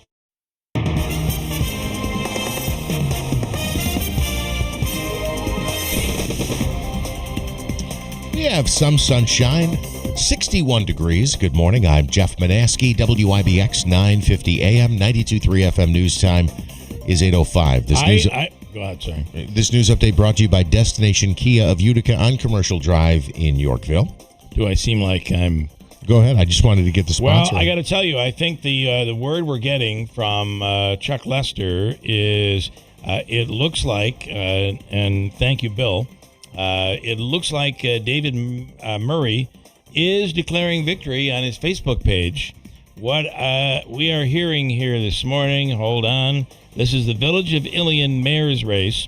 To all those who voted and participated in this election, thank you. I thank you as your mayor-elect, and am encouraged and hopeful by your participation, your action, interest, and love for your village were on full display. Let's take this time to be kind to one another and reflect on how we come together and move this community forward. We do this through collaboration, government, and we the people. Ilion's future will be as bright as its past. And unofficial numbers we're getting right now is that David Murray had 500 votes.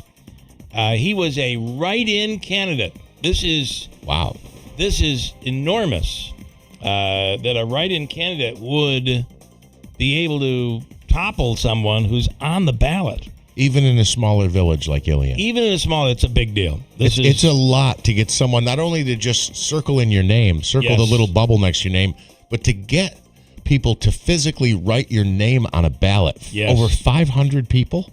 500 votes. These are unofficial. That John Stevens, the incumbent mayor, received about 250. So it looks like it by a 2-1 margin if, and I want to stress this, if these numbers are official. I wonder if, because John Stevens was the only official candidate on the ballot, some of his supporters just said, what am I going to go for? Well, I got to tell you. He's going to win. He's the only candidate. Right. But then that's usually what you get. That's why an incumbent who's on the ballot would almost always win because if there's no one else on the ballot. So, but it shows you the enormity of this issue of the potential data center in Ilion, which more documentation kept coming out as the week went on, that something is going on between the county IDA and this group that has purchased the former Remington facility.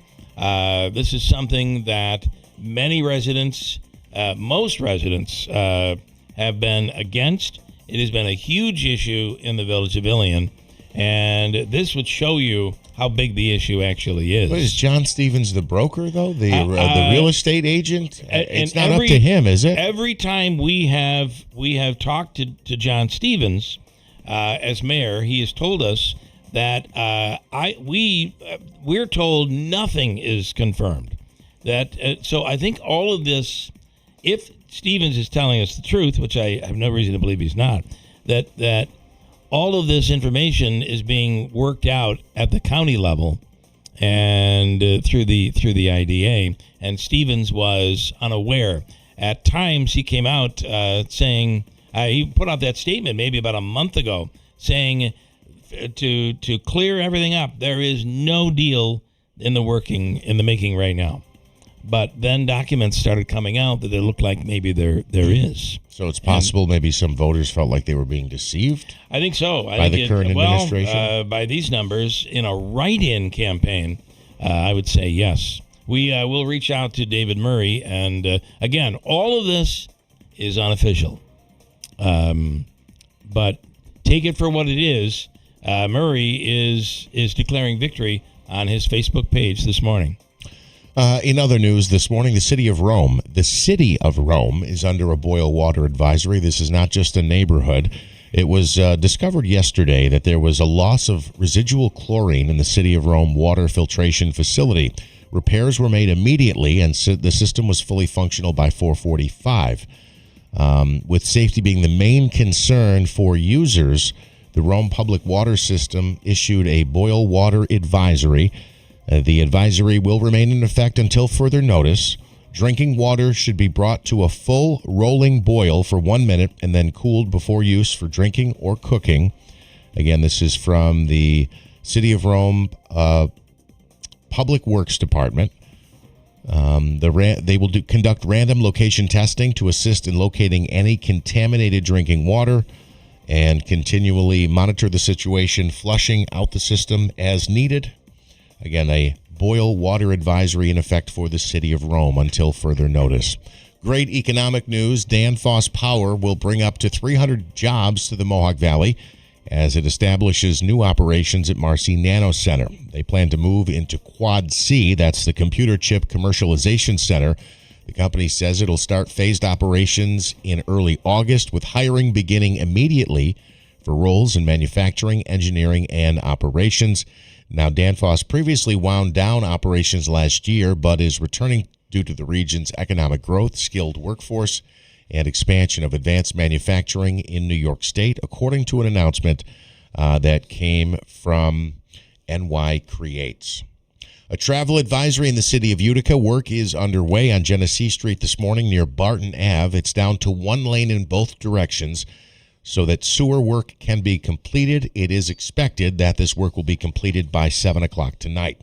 Turning Stone Resort Casino announcing opening dates for their brand new facilities, a hotel and restaurant.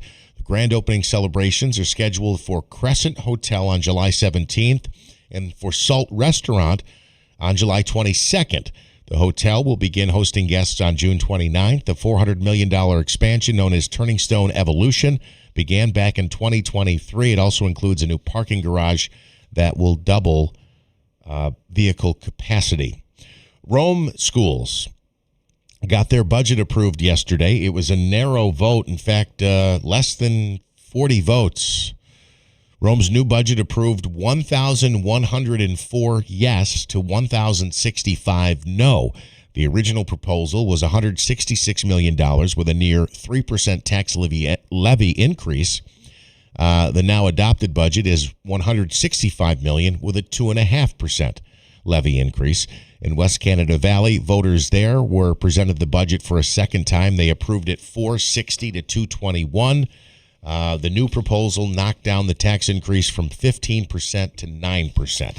So an update on those two local school districts. And again, if you want to quickly rehash, it is unofficial here this morning, but we do have a candidate claiming victory. David Murray was he was knocked off the ballot, was running a write-in campaign in the village of Ilion, along with the former mayor of Ilion as well, going against John Stevens, the current mayor. Now, we're getting unofficial numbers that he received somewhere in the range of 500 votes as compared to the incumbent mayor, John Stevens, 250. I don't know if that's exact or an estimate, but it is unofficial. Now, I want to take you back to earlier in the month of April and May. There was a shakeup, if you remember, on the Ilion Village Board. And there were a couple of trustees that stepped down. Remember when that happened? And one of them was second in line. It was John Stevens' running mate, I believe. And we could not get in. No one would talk. We could not. We knew there was something going on. Something happened. We did ask John Stevens, the mayor, about that, and he said, "I don't know anything." This was days after it had happened, and we're like, "Well, you don't know? These are two members of the board that stepped down, and one who is closest to you." And his statement was, "I don't know." And I said, "Could this be a conflict with you?" And John Stevens' answer was, if you remember, "It could be." So there you go. Now, I am hearing from David Murray right now. Bill, I don't know what it is with David Murray, but and I'm just saying this, David, you message me all the time, but I can never get you on the radio. I don't understand why. So if you want to tell me why, maybe we can work to rectify that. Okay, he's giving me the numbers. Could it be a conflict with you, Bill? I doubt it. Everyone loves me. Oh, I see where you're going with that. It could be. Bill, appreciate the offer, but very busy thanking constituents and answering inquiries. I can give you the vote count, and we'll reach out to you soon. Well, right? You can... I don't want to say kill, but you can get multiple birds with one stone here. You come on the air, and a lot of listeners will hear what you're saying. I mean, David, if you're listening now, we're inviting you to come on. And I truly hope that we have an open line of communication. It is the village, the second largest village in Herkimer County, adjacent and part of the business district adjacent to Herkimer. So it's a pretty big deal what happens in Ilion and in Herkimer County. So here are the numbers that he's given me. Murray for mayor, 437 votes. John Stevens received 275. On the trustee side, Jacqueline Moore received 287 votes as the top vote getter on the trustee side. Jacqueline Moore, 287 votes. Dan Sheffield, 378 votes. Again, these are all unofficial, but coming from who we now believe is the mayor-elect in the village of Ilion. So take it for what it is. That's big news. That's a major accomplishment for David Murray. Yeah, it is. That's a big... To win a write-in, that's news. That's a lot of people writing your name in. All right, so we'll get to a Weather Center forecast. I've got some sports news and then interesting news on gas prices. I'm going to lock in here for some unsettled weather. Today, kind of the precursor with showers and thunderstorms around. Some isolated ones this morning and a few around this afternoon. So heads up as you're traveling out and about. Could get a little tough out there. About 80. If you get rain, it'll cool off. Tonight, a few showers, maybe a thunderstorm, 60. Tomorrow, there could be some stronger storms in the area. Scattered showers around and thunderstorms with a stronger front coming in, 82. Be quite breezy even outside of storms. And then by Friday, a chance of a shower thunderstorm, high 75. From the Weather Channel, I'm meteorologist Ray Stajik, WIBX 950 AM and 92.3 FM. All right, I'm going to go real quick in sports here. Some news out of the city of Rome. A new semi-pro hockey team coming to Rome. They'll start playing at JFK Arena this fall, playing in the American Premier Hockey League.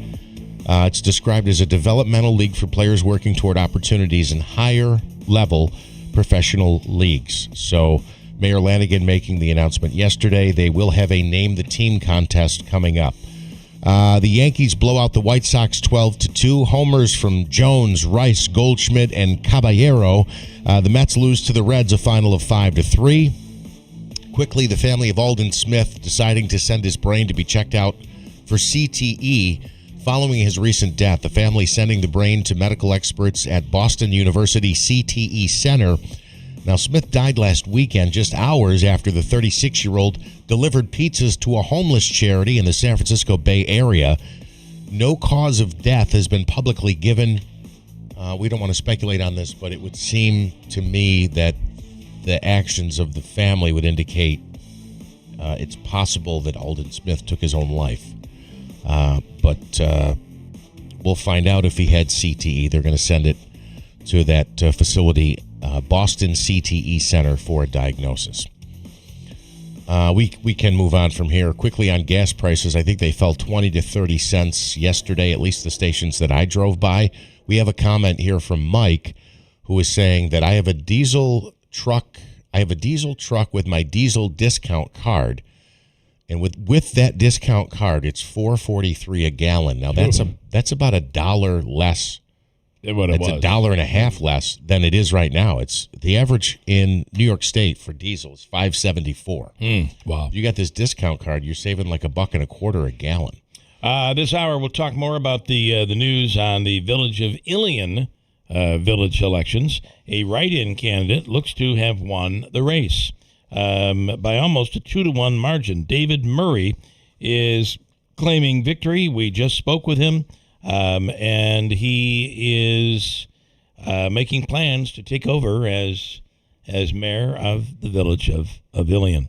He's been someone for many years that has been a very vocal voice when it comes to Ilion politics and the Village of Ilion. And one might say he was a thorn in the side of multiple mayors,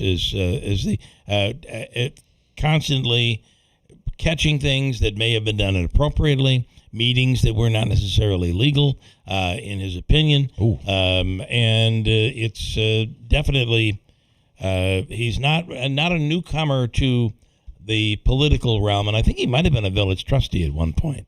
And if you recall, when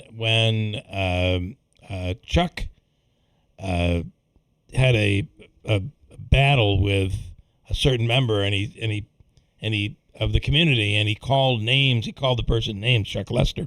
It was David Murray that he had called the names. You remember that controversy? I do. Back 2 or 3 years ago.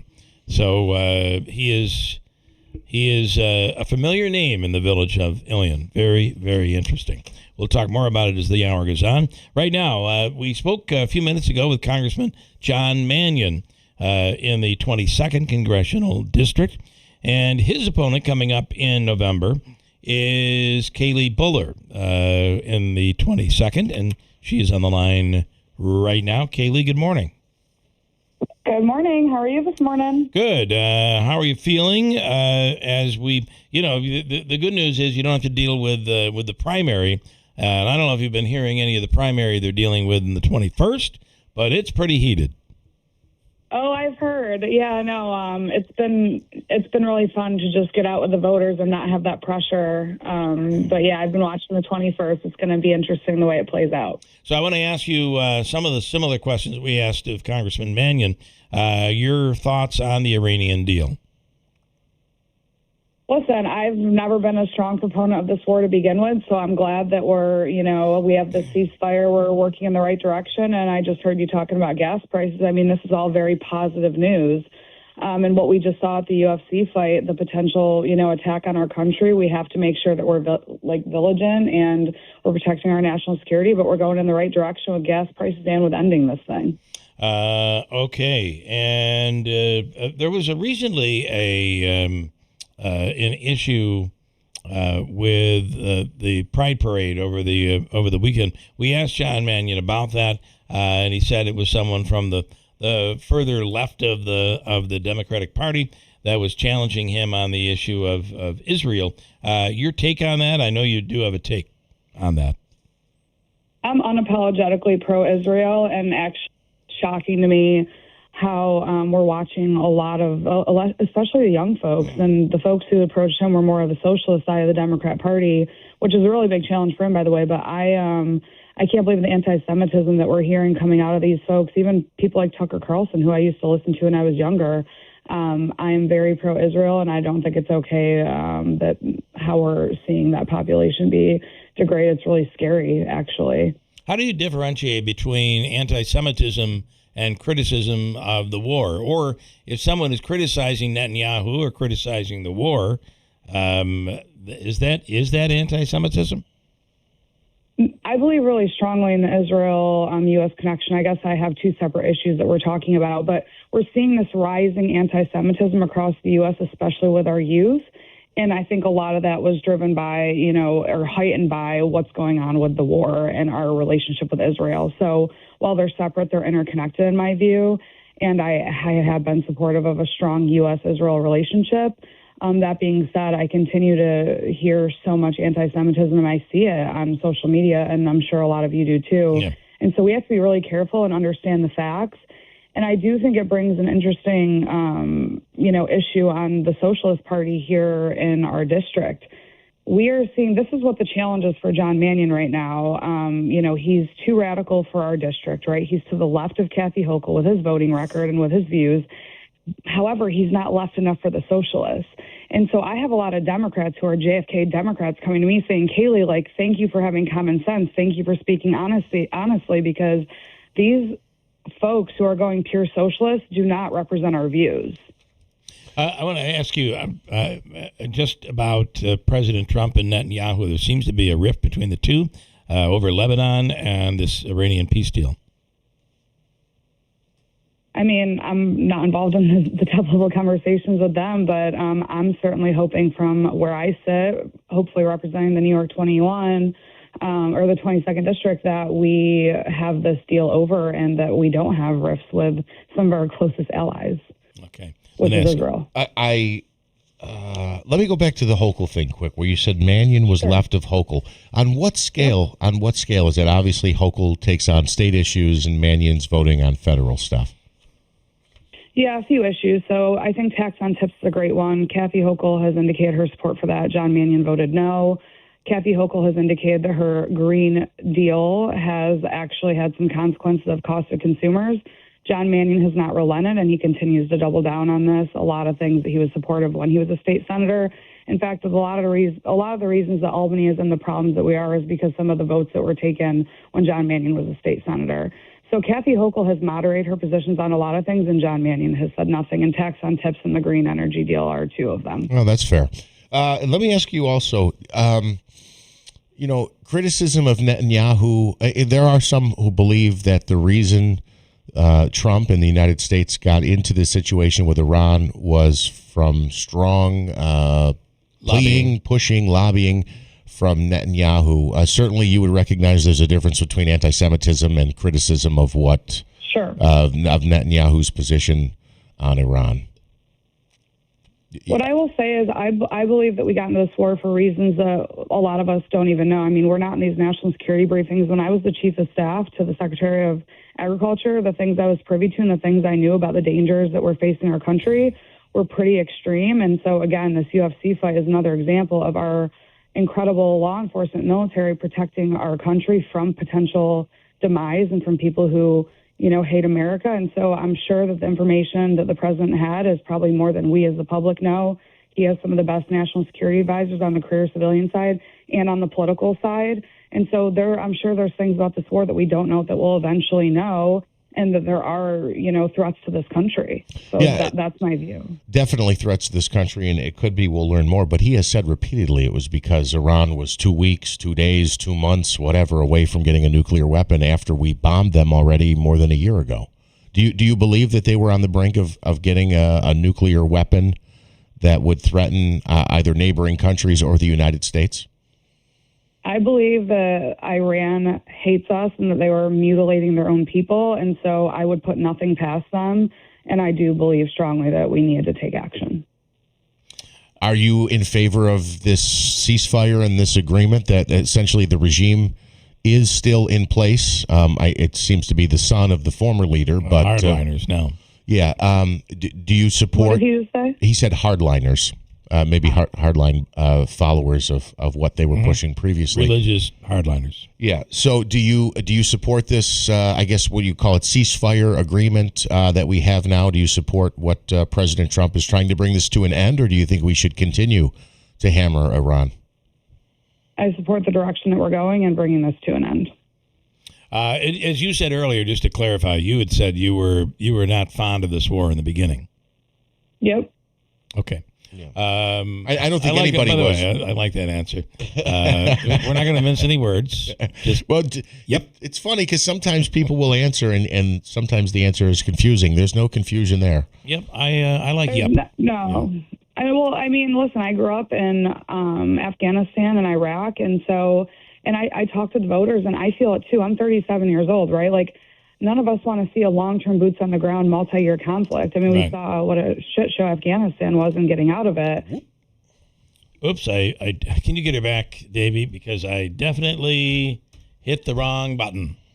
Sorry about that. Can you get her back? Oh, you don't have a number on her? Oh, come on. Lord. Do we have the number that she called from? Don't we have caller ID? Kaylee, if you're listening, we apologize. We didn't mean to disconnect. She's back. I got her back. Yeah, that was an accident. We were going. Kaylee, good morning. How are you? I'm like, oh my gosh, did they disconnect me because I swore on accident? Well, we didn't. I meant to hit the dump button, and the good news is, if you really needed that S word to go over the radio, it just did. I'm so sorry. What are you going to do? The bad news is, anyway. I hit the dump button, which was dump the call, and. I deserve to be dumped for that. Sorry. Apologies. I know you have listeners on there who are apologies, but anyway.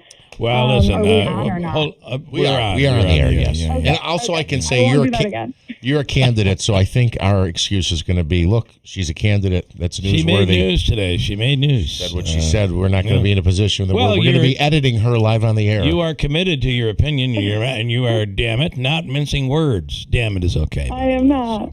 All right. Let's see. After all of that, did you have more on that, Jeff? Okay. Nope. Okay.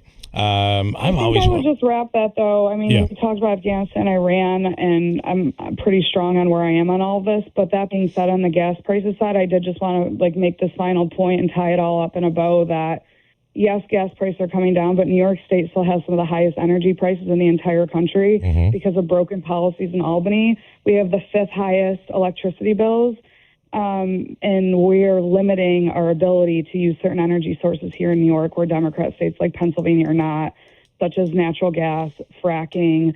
I know we're moving more toward nuclear, but I am not in favor of these solar and wind mandates when we're not opening up other energy sources. I've said this many times. I don't care if people want to put solar on their houses.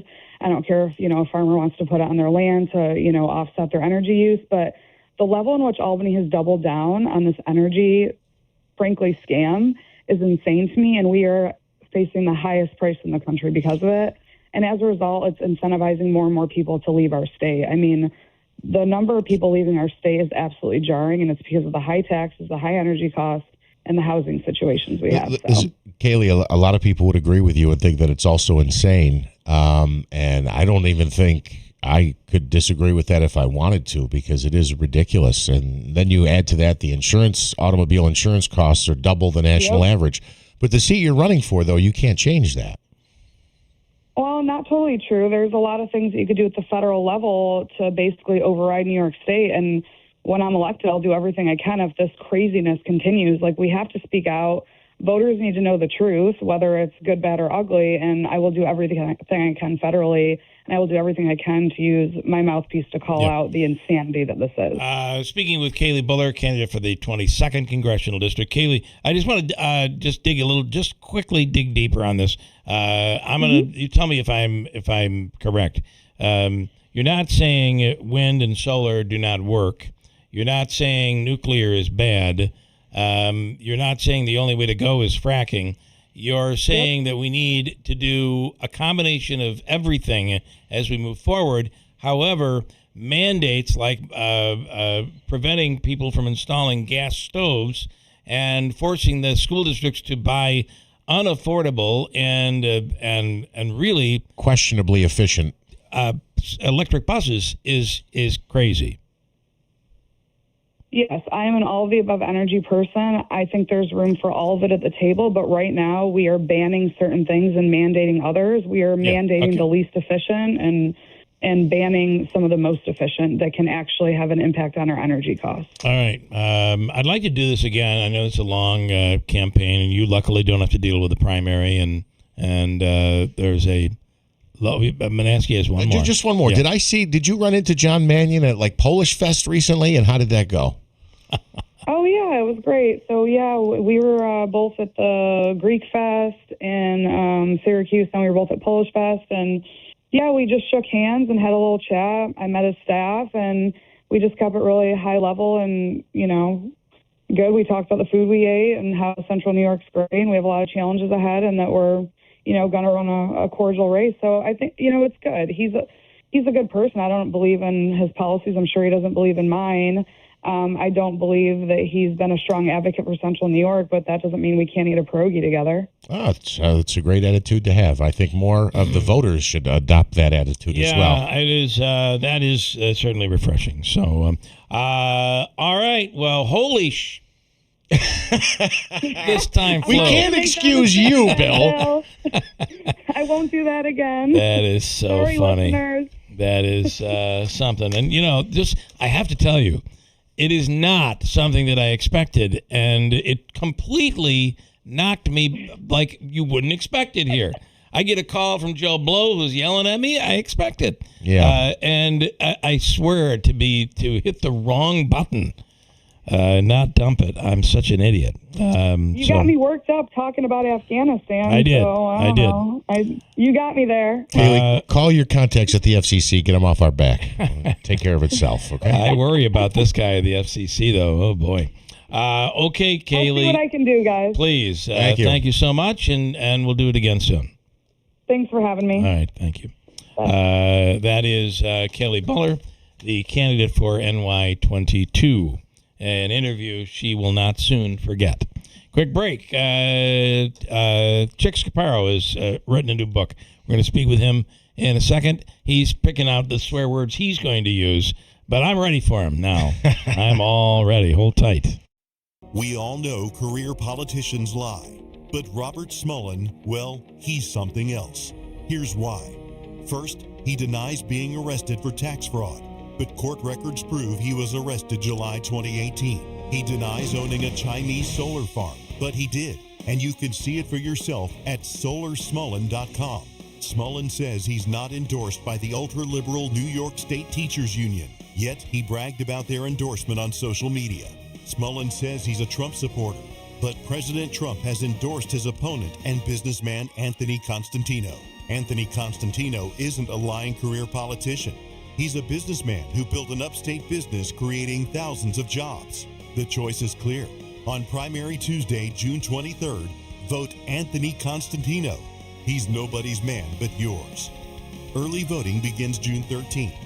I'm Anthony Constantino, and I approve this message. Paid for by Constantino for Congress. Did you know your most treasured rugs can look new again? At ABC ChemDry, we specialize in premium area rug cleaning. From treasured family heirlooms to fine rugs from around the world, our trained specialists use a careful 5-step process inspecting, dusting, cleaning, drying, grooming, and protecting, so your rug always gets the expert care it deserves. Don't wait. Call ABC ChemDry today at 315-738-1111 to schedule a drop-off or pickup. You know, around here, a good vehicle isn't just transportation, it's family time, weekend adventures, and getting where life takes you. Maybe you're loading up the kids for a day at the Utica Zoo, or you're heading north to Enchanted Forest Water Safari for the weekend. Or maybe you're pointing the hood south toward Cooperstown and the National Baseball Hall of Fame. Wherever the road leads, you want to know your vehicle is ready for the trip. And right now at Tallman's Tire and Auto Repair, purchase any 4 Bridgestone tires and receive a $150 rebate. It's a great time to upgrade your ride before your next adventure, because when you're headed somewhere important, peace of mind rides along too. Tallman's Tire and Auto Repair, driving our community since 1980. Trusted for quality, known for service, and helping get you there safely, mile after mile. Tallman's Tire and Auto Repair, Yorkville, Utica, Rome, and Herkimer, or online at tallmanstire.com. We'll keep the wheels turning so you can keep making memories.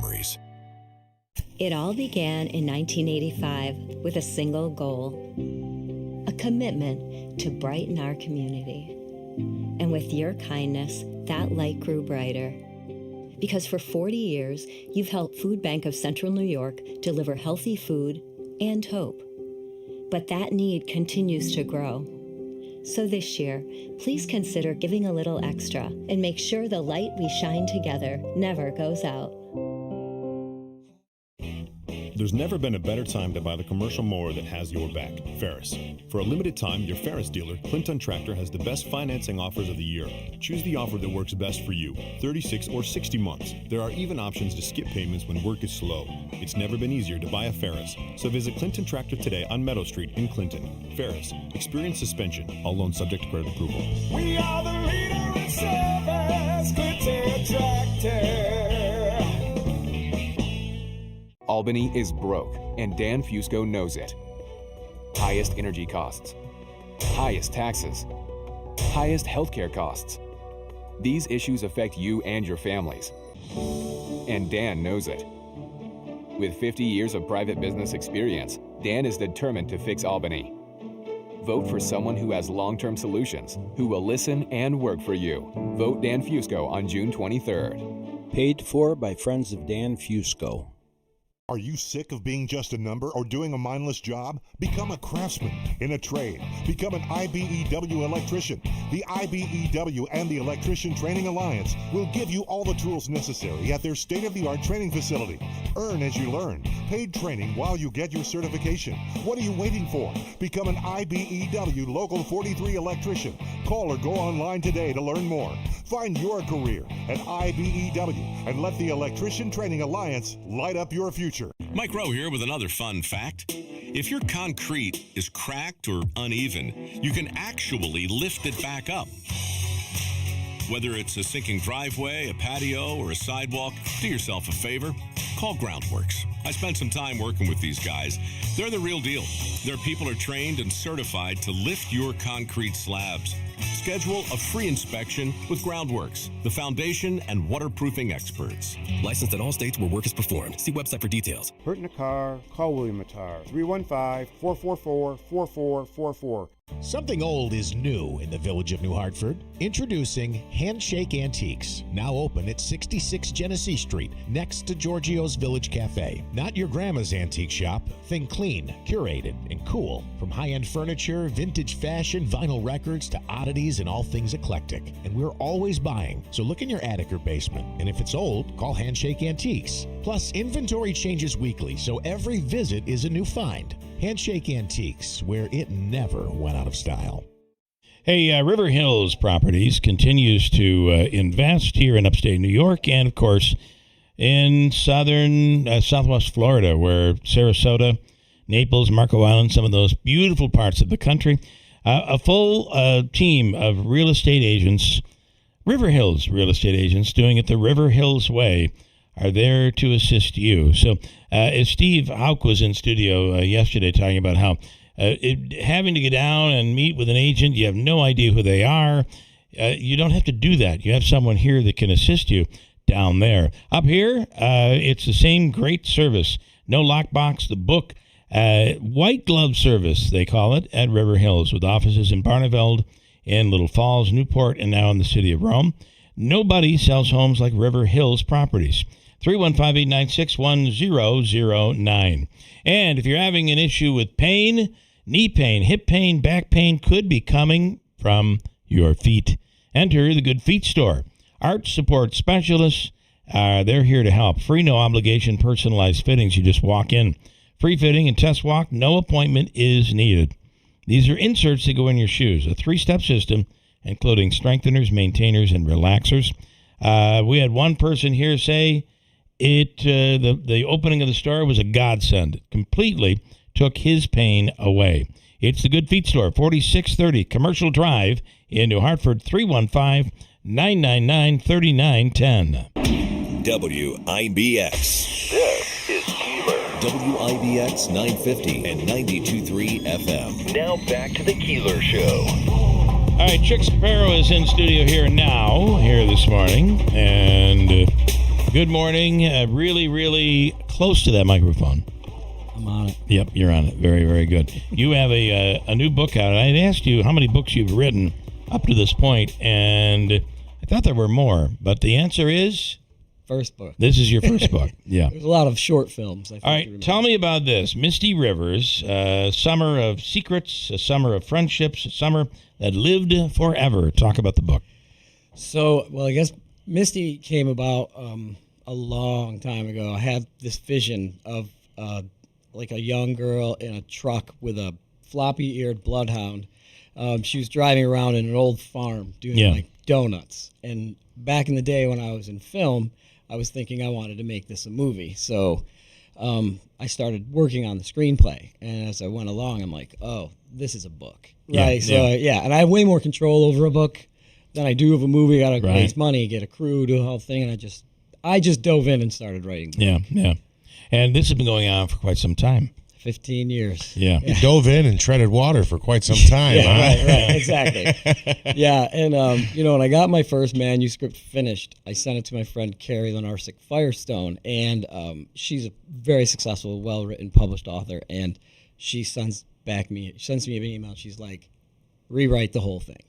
I'm like, thanks for the advice. Yep, and I'm like, oh no, but don't have enough red pens to go over this for you. Is that where I don't know about anybody else, but when someone says that to me, that's where I fight back. Yeah, and then walk away, and I'm like, I'm writing the whole thing all over again. Yeah, well, she loved the story, but as a book, and you need numerous renditions of the book, right? Yeah. So, and that was the best advice I actually got. So that thing's been rewritten 5 or 6 times.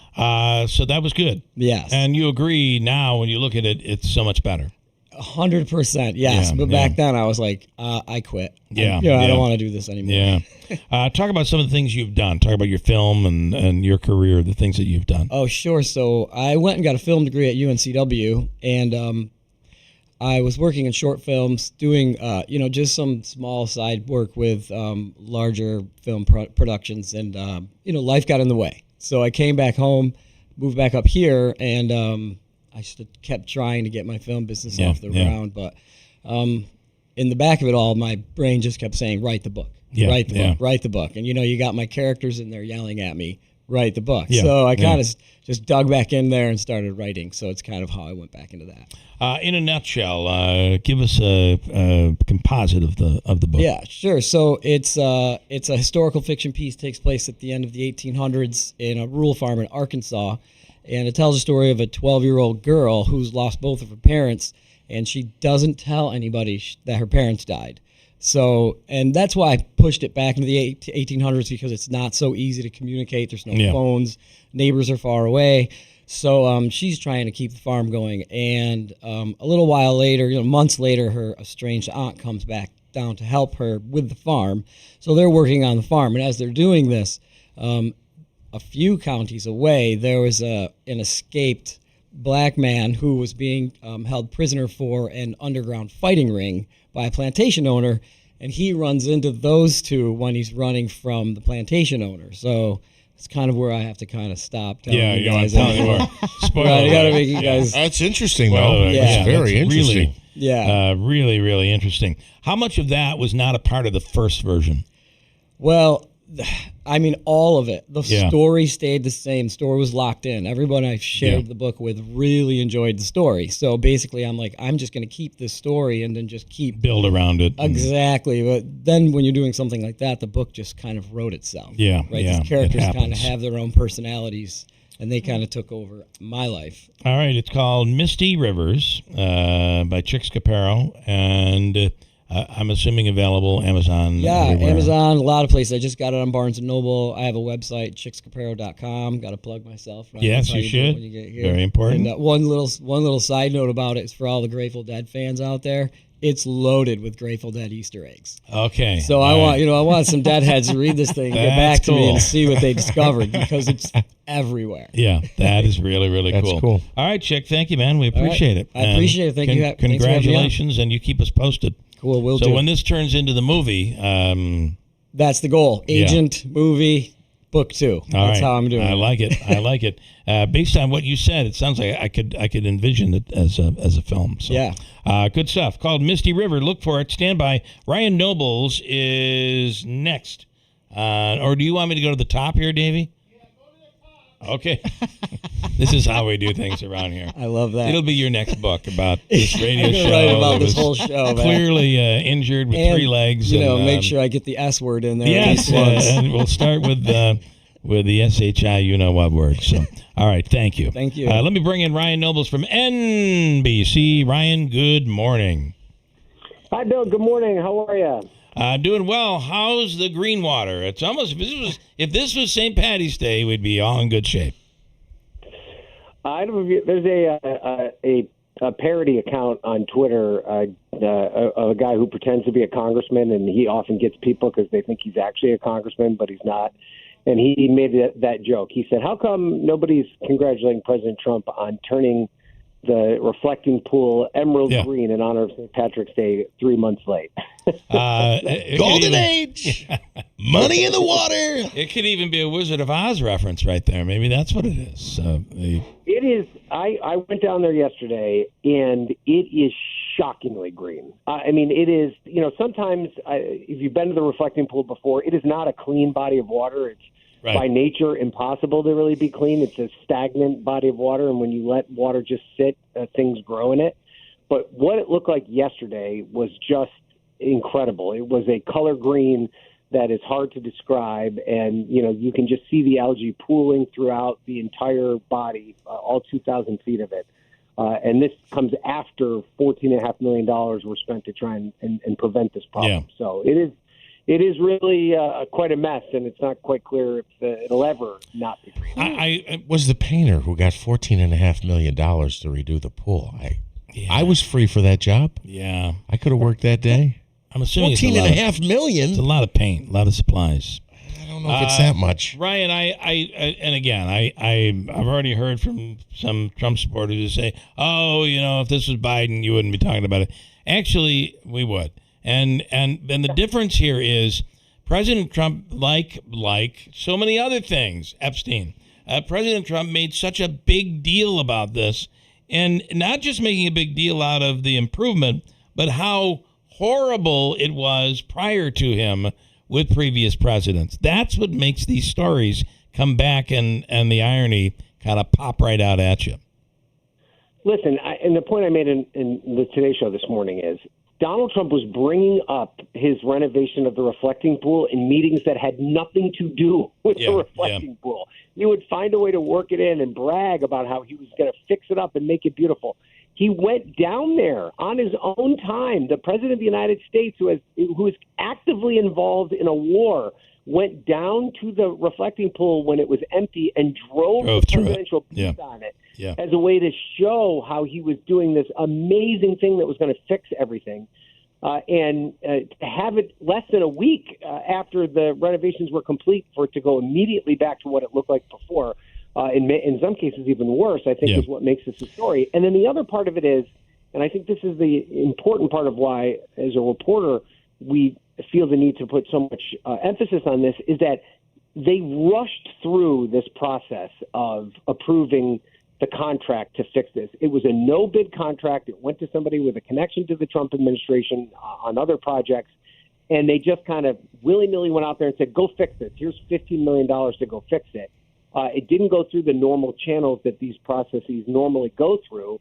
And the end result is that you have a problem that's probably going to continue to cost more money to fix the problems that they didn't address when they were trying to fix the problems before. So, you can try and explain it away, and it's interesting the way some of the conservative media are trying to explain it away. There was one conservative guy went down there and claimed that Democrats were sabotaging it.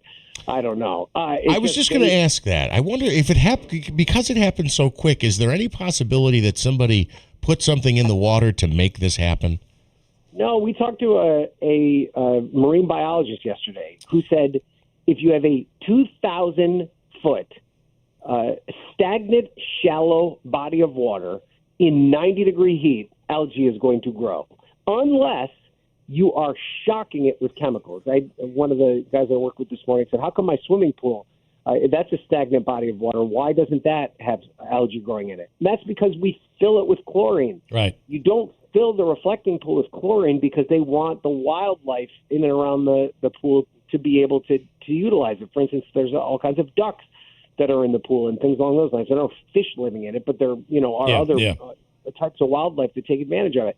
So you can't, that's the byproduct of having a body of water like this. And, they claim that they have some new oxidation bubbles, nano bubbles that they're putting in that they think will help. Yeah, like peroxide of some sort. Yeah. Yeah. Well, they literally had parks workers with bottles of peroxide that you would buy at Home Depot, just pouring them into the pool yesterday. And if you saw some of the aerial shots, it basically eliminated the algae all around the exterior of the pool, but the middle of it, the algae basically just all kind of coalesced in the middle of it. And it's like an ant farm, right? Like it will just regenerate. Yeah. You kill it, and then 2 days later it comes right back. And this has been a problem since they opened the thing, 70 or 80 years ago. So it's not, this isn't something that is just going to be fixed overnight. I want you to search for a story in Popular Mechanics that came out maybe earlier in the week or last weekend. And it's about we are surrounded by millions or billions of conscious beings. Oh, boy. And I dug into that story, and it talked about it's plant life. Mm-hmm. And there are all of these stories about how plants have they have consciousness.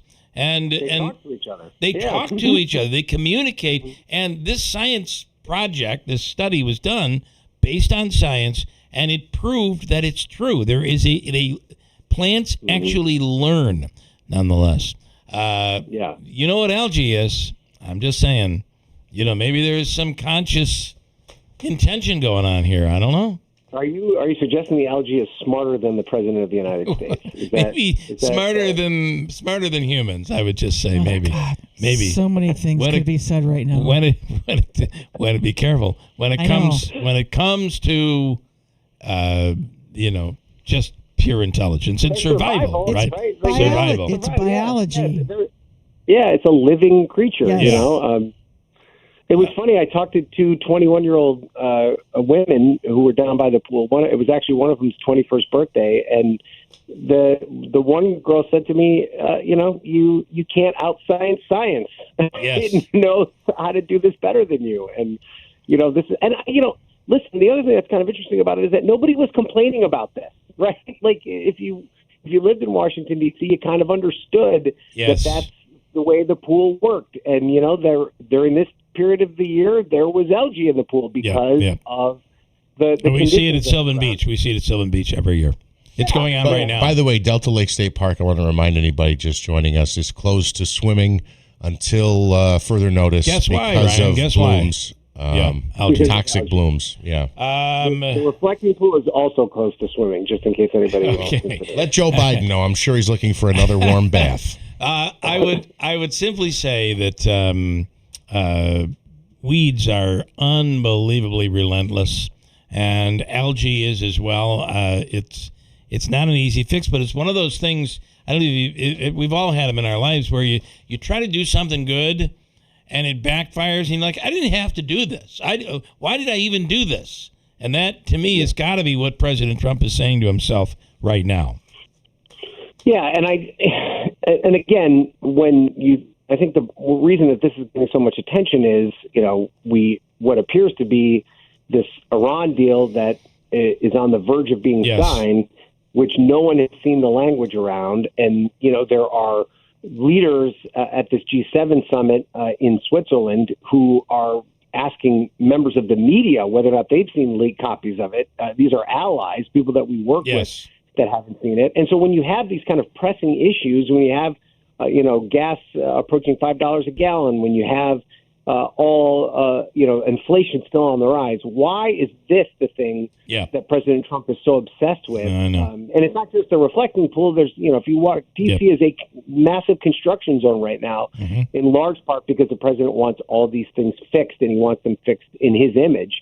And as soon as possible, and it's taken priority over a lot of things that I think the average American would think should be what he should be focused on. And it's not at this stage of his presidency. Certainly not going to get done before 4th of July, sadly. Okay, Ryan, interesting stuff. We didn't even get into the Iran stuff, and I didn't even bring up the Mets, and nor will I. Oh, great, I just did. I don't know. Bill season. I've been trying to watch the Mets. And let's just watch this game. Over the weekend, it wasn't that bad. They took 2 or 3 from the Braves. I'm like, maybe this is happening, and then they go and lose 12-0. We lose to a 2 games in a row to a struggling Cincinnati. Okay, all right, Ryan. Thanks, man. Have a good one. I appreciate it. Okay, we'll be watching. Ryan Nobles with NBC. Right now, at Steve Ponte Mazda, save on a new Mazda lease or enjoy 0.9% APR financing on new 2026 Mazda CX-50s, hybrids, 0.9% on the new 2026 CX-70 or 90, and 0% on the FEV models. Ricky Z always says, come on in, let's make your deal, where it's always easy to do business. Steve Ponte Mazda, Commercial Drive in Yorkville. And if you're looking for a new primary physician, or maybe a little tune-up, which is what I do with OMT, the osteopathic manipulation treatment, the Falcon Clinic, the area's premier osteopathic medical clinic, has you covered. And since the addition of Dr. Cheryl Mattern, they are now accepting new patients. Call today at 315-507-4751. The Falcon Clinic is in Washington Mills, along with Dr. Zielinski and Dr. Shemaleski, Dr. Kosminski, where you can get acupuncture or a new primary physician. And you can get in usually within a couple of weeks. 315-507-4751. We're told that the former police chief in Herkimer is the unofficial winner of that mayor's race. Oh, wow.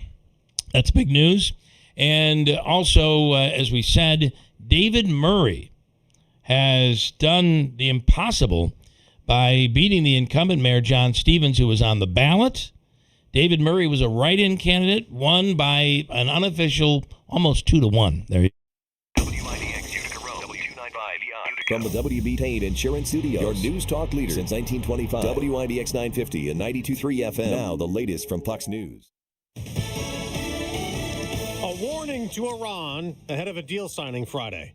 I'm Dave Anthony, Fox News. It's a memorandum of understanding, and if I don't like it, we'll go back to shooting at them, dropping bombs on their head. President Trump at the G7 summit this morning again touts the deal will prevent Iran from building nuclear weapons, setting up more negotiations, while also reopening the Strait of Hormuz fully for oil and other shipping. The stock market has gone through the roof, and oil has come tumbling down. Fox's Peter Ducey reports from the summit. Here in France, President Trump is speaking directly to the many, many critics of this memorandum of understanding, basically telling them that he had to do something to stop the economic damage. The strait would never open because they don't like floating billion-dollar ships up and down a strait when there are rockets flying over them and mines all over the place. And the biggest issue that people seem to have with this Iran agreement is giving them access to a $300 billion reconstruction fund. He won't be handing the regime a big check or even a dime. Another potential conflict for the deal and concern, Iran's demand Israel stop attacking Iran-based and backed Hezbollah militants. There are reports out of southern Lebanon of renewed Israeli airstrikes against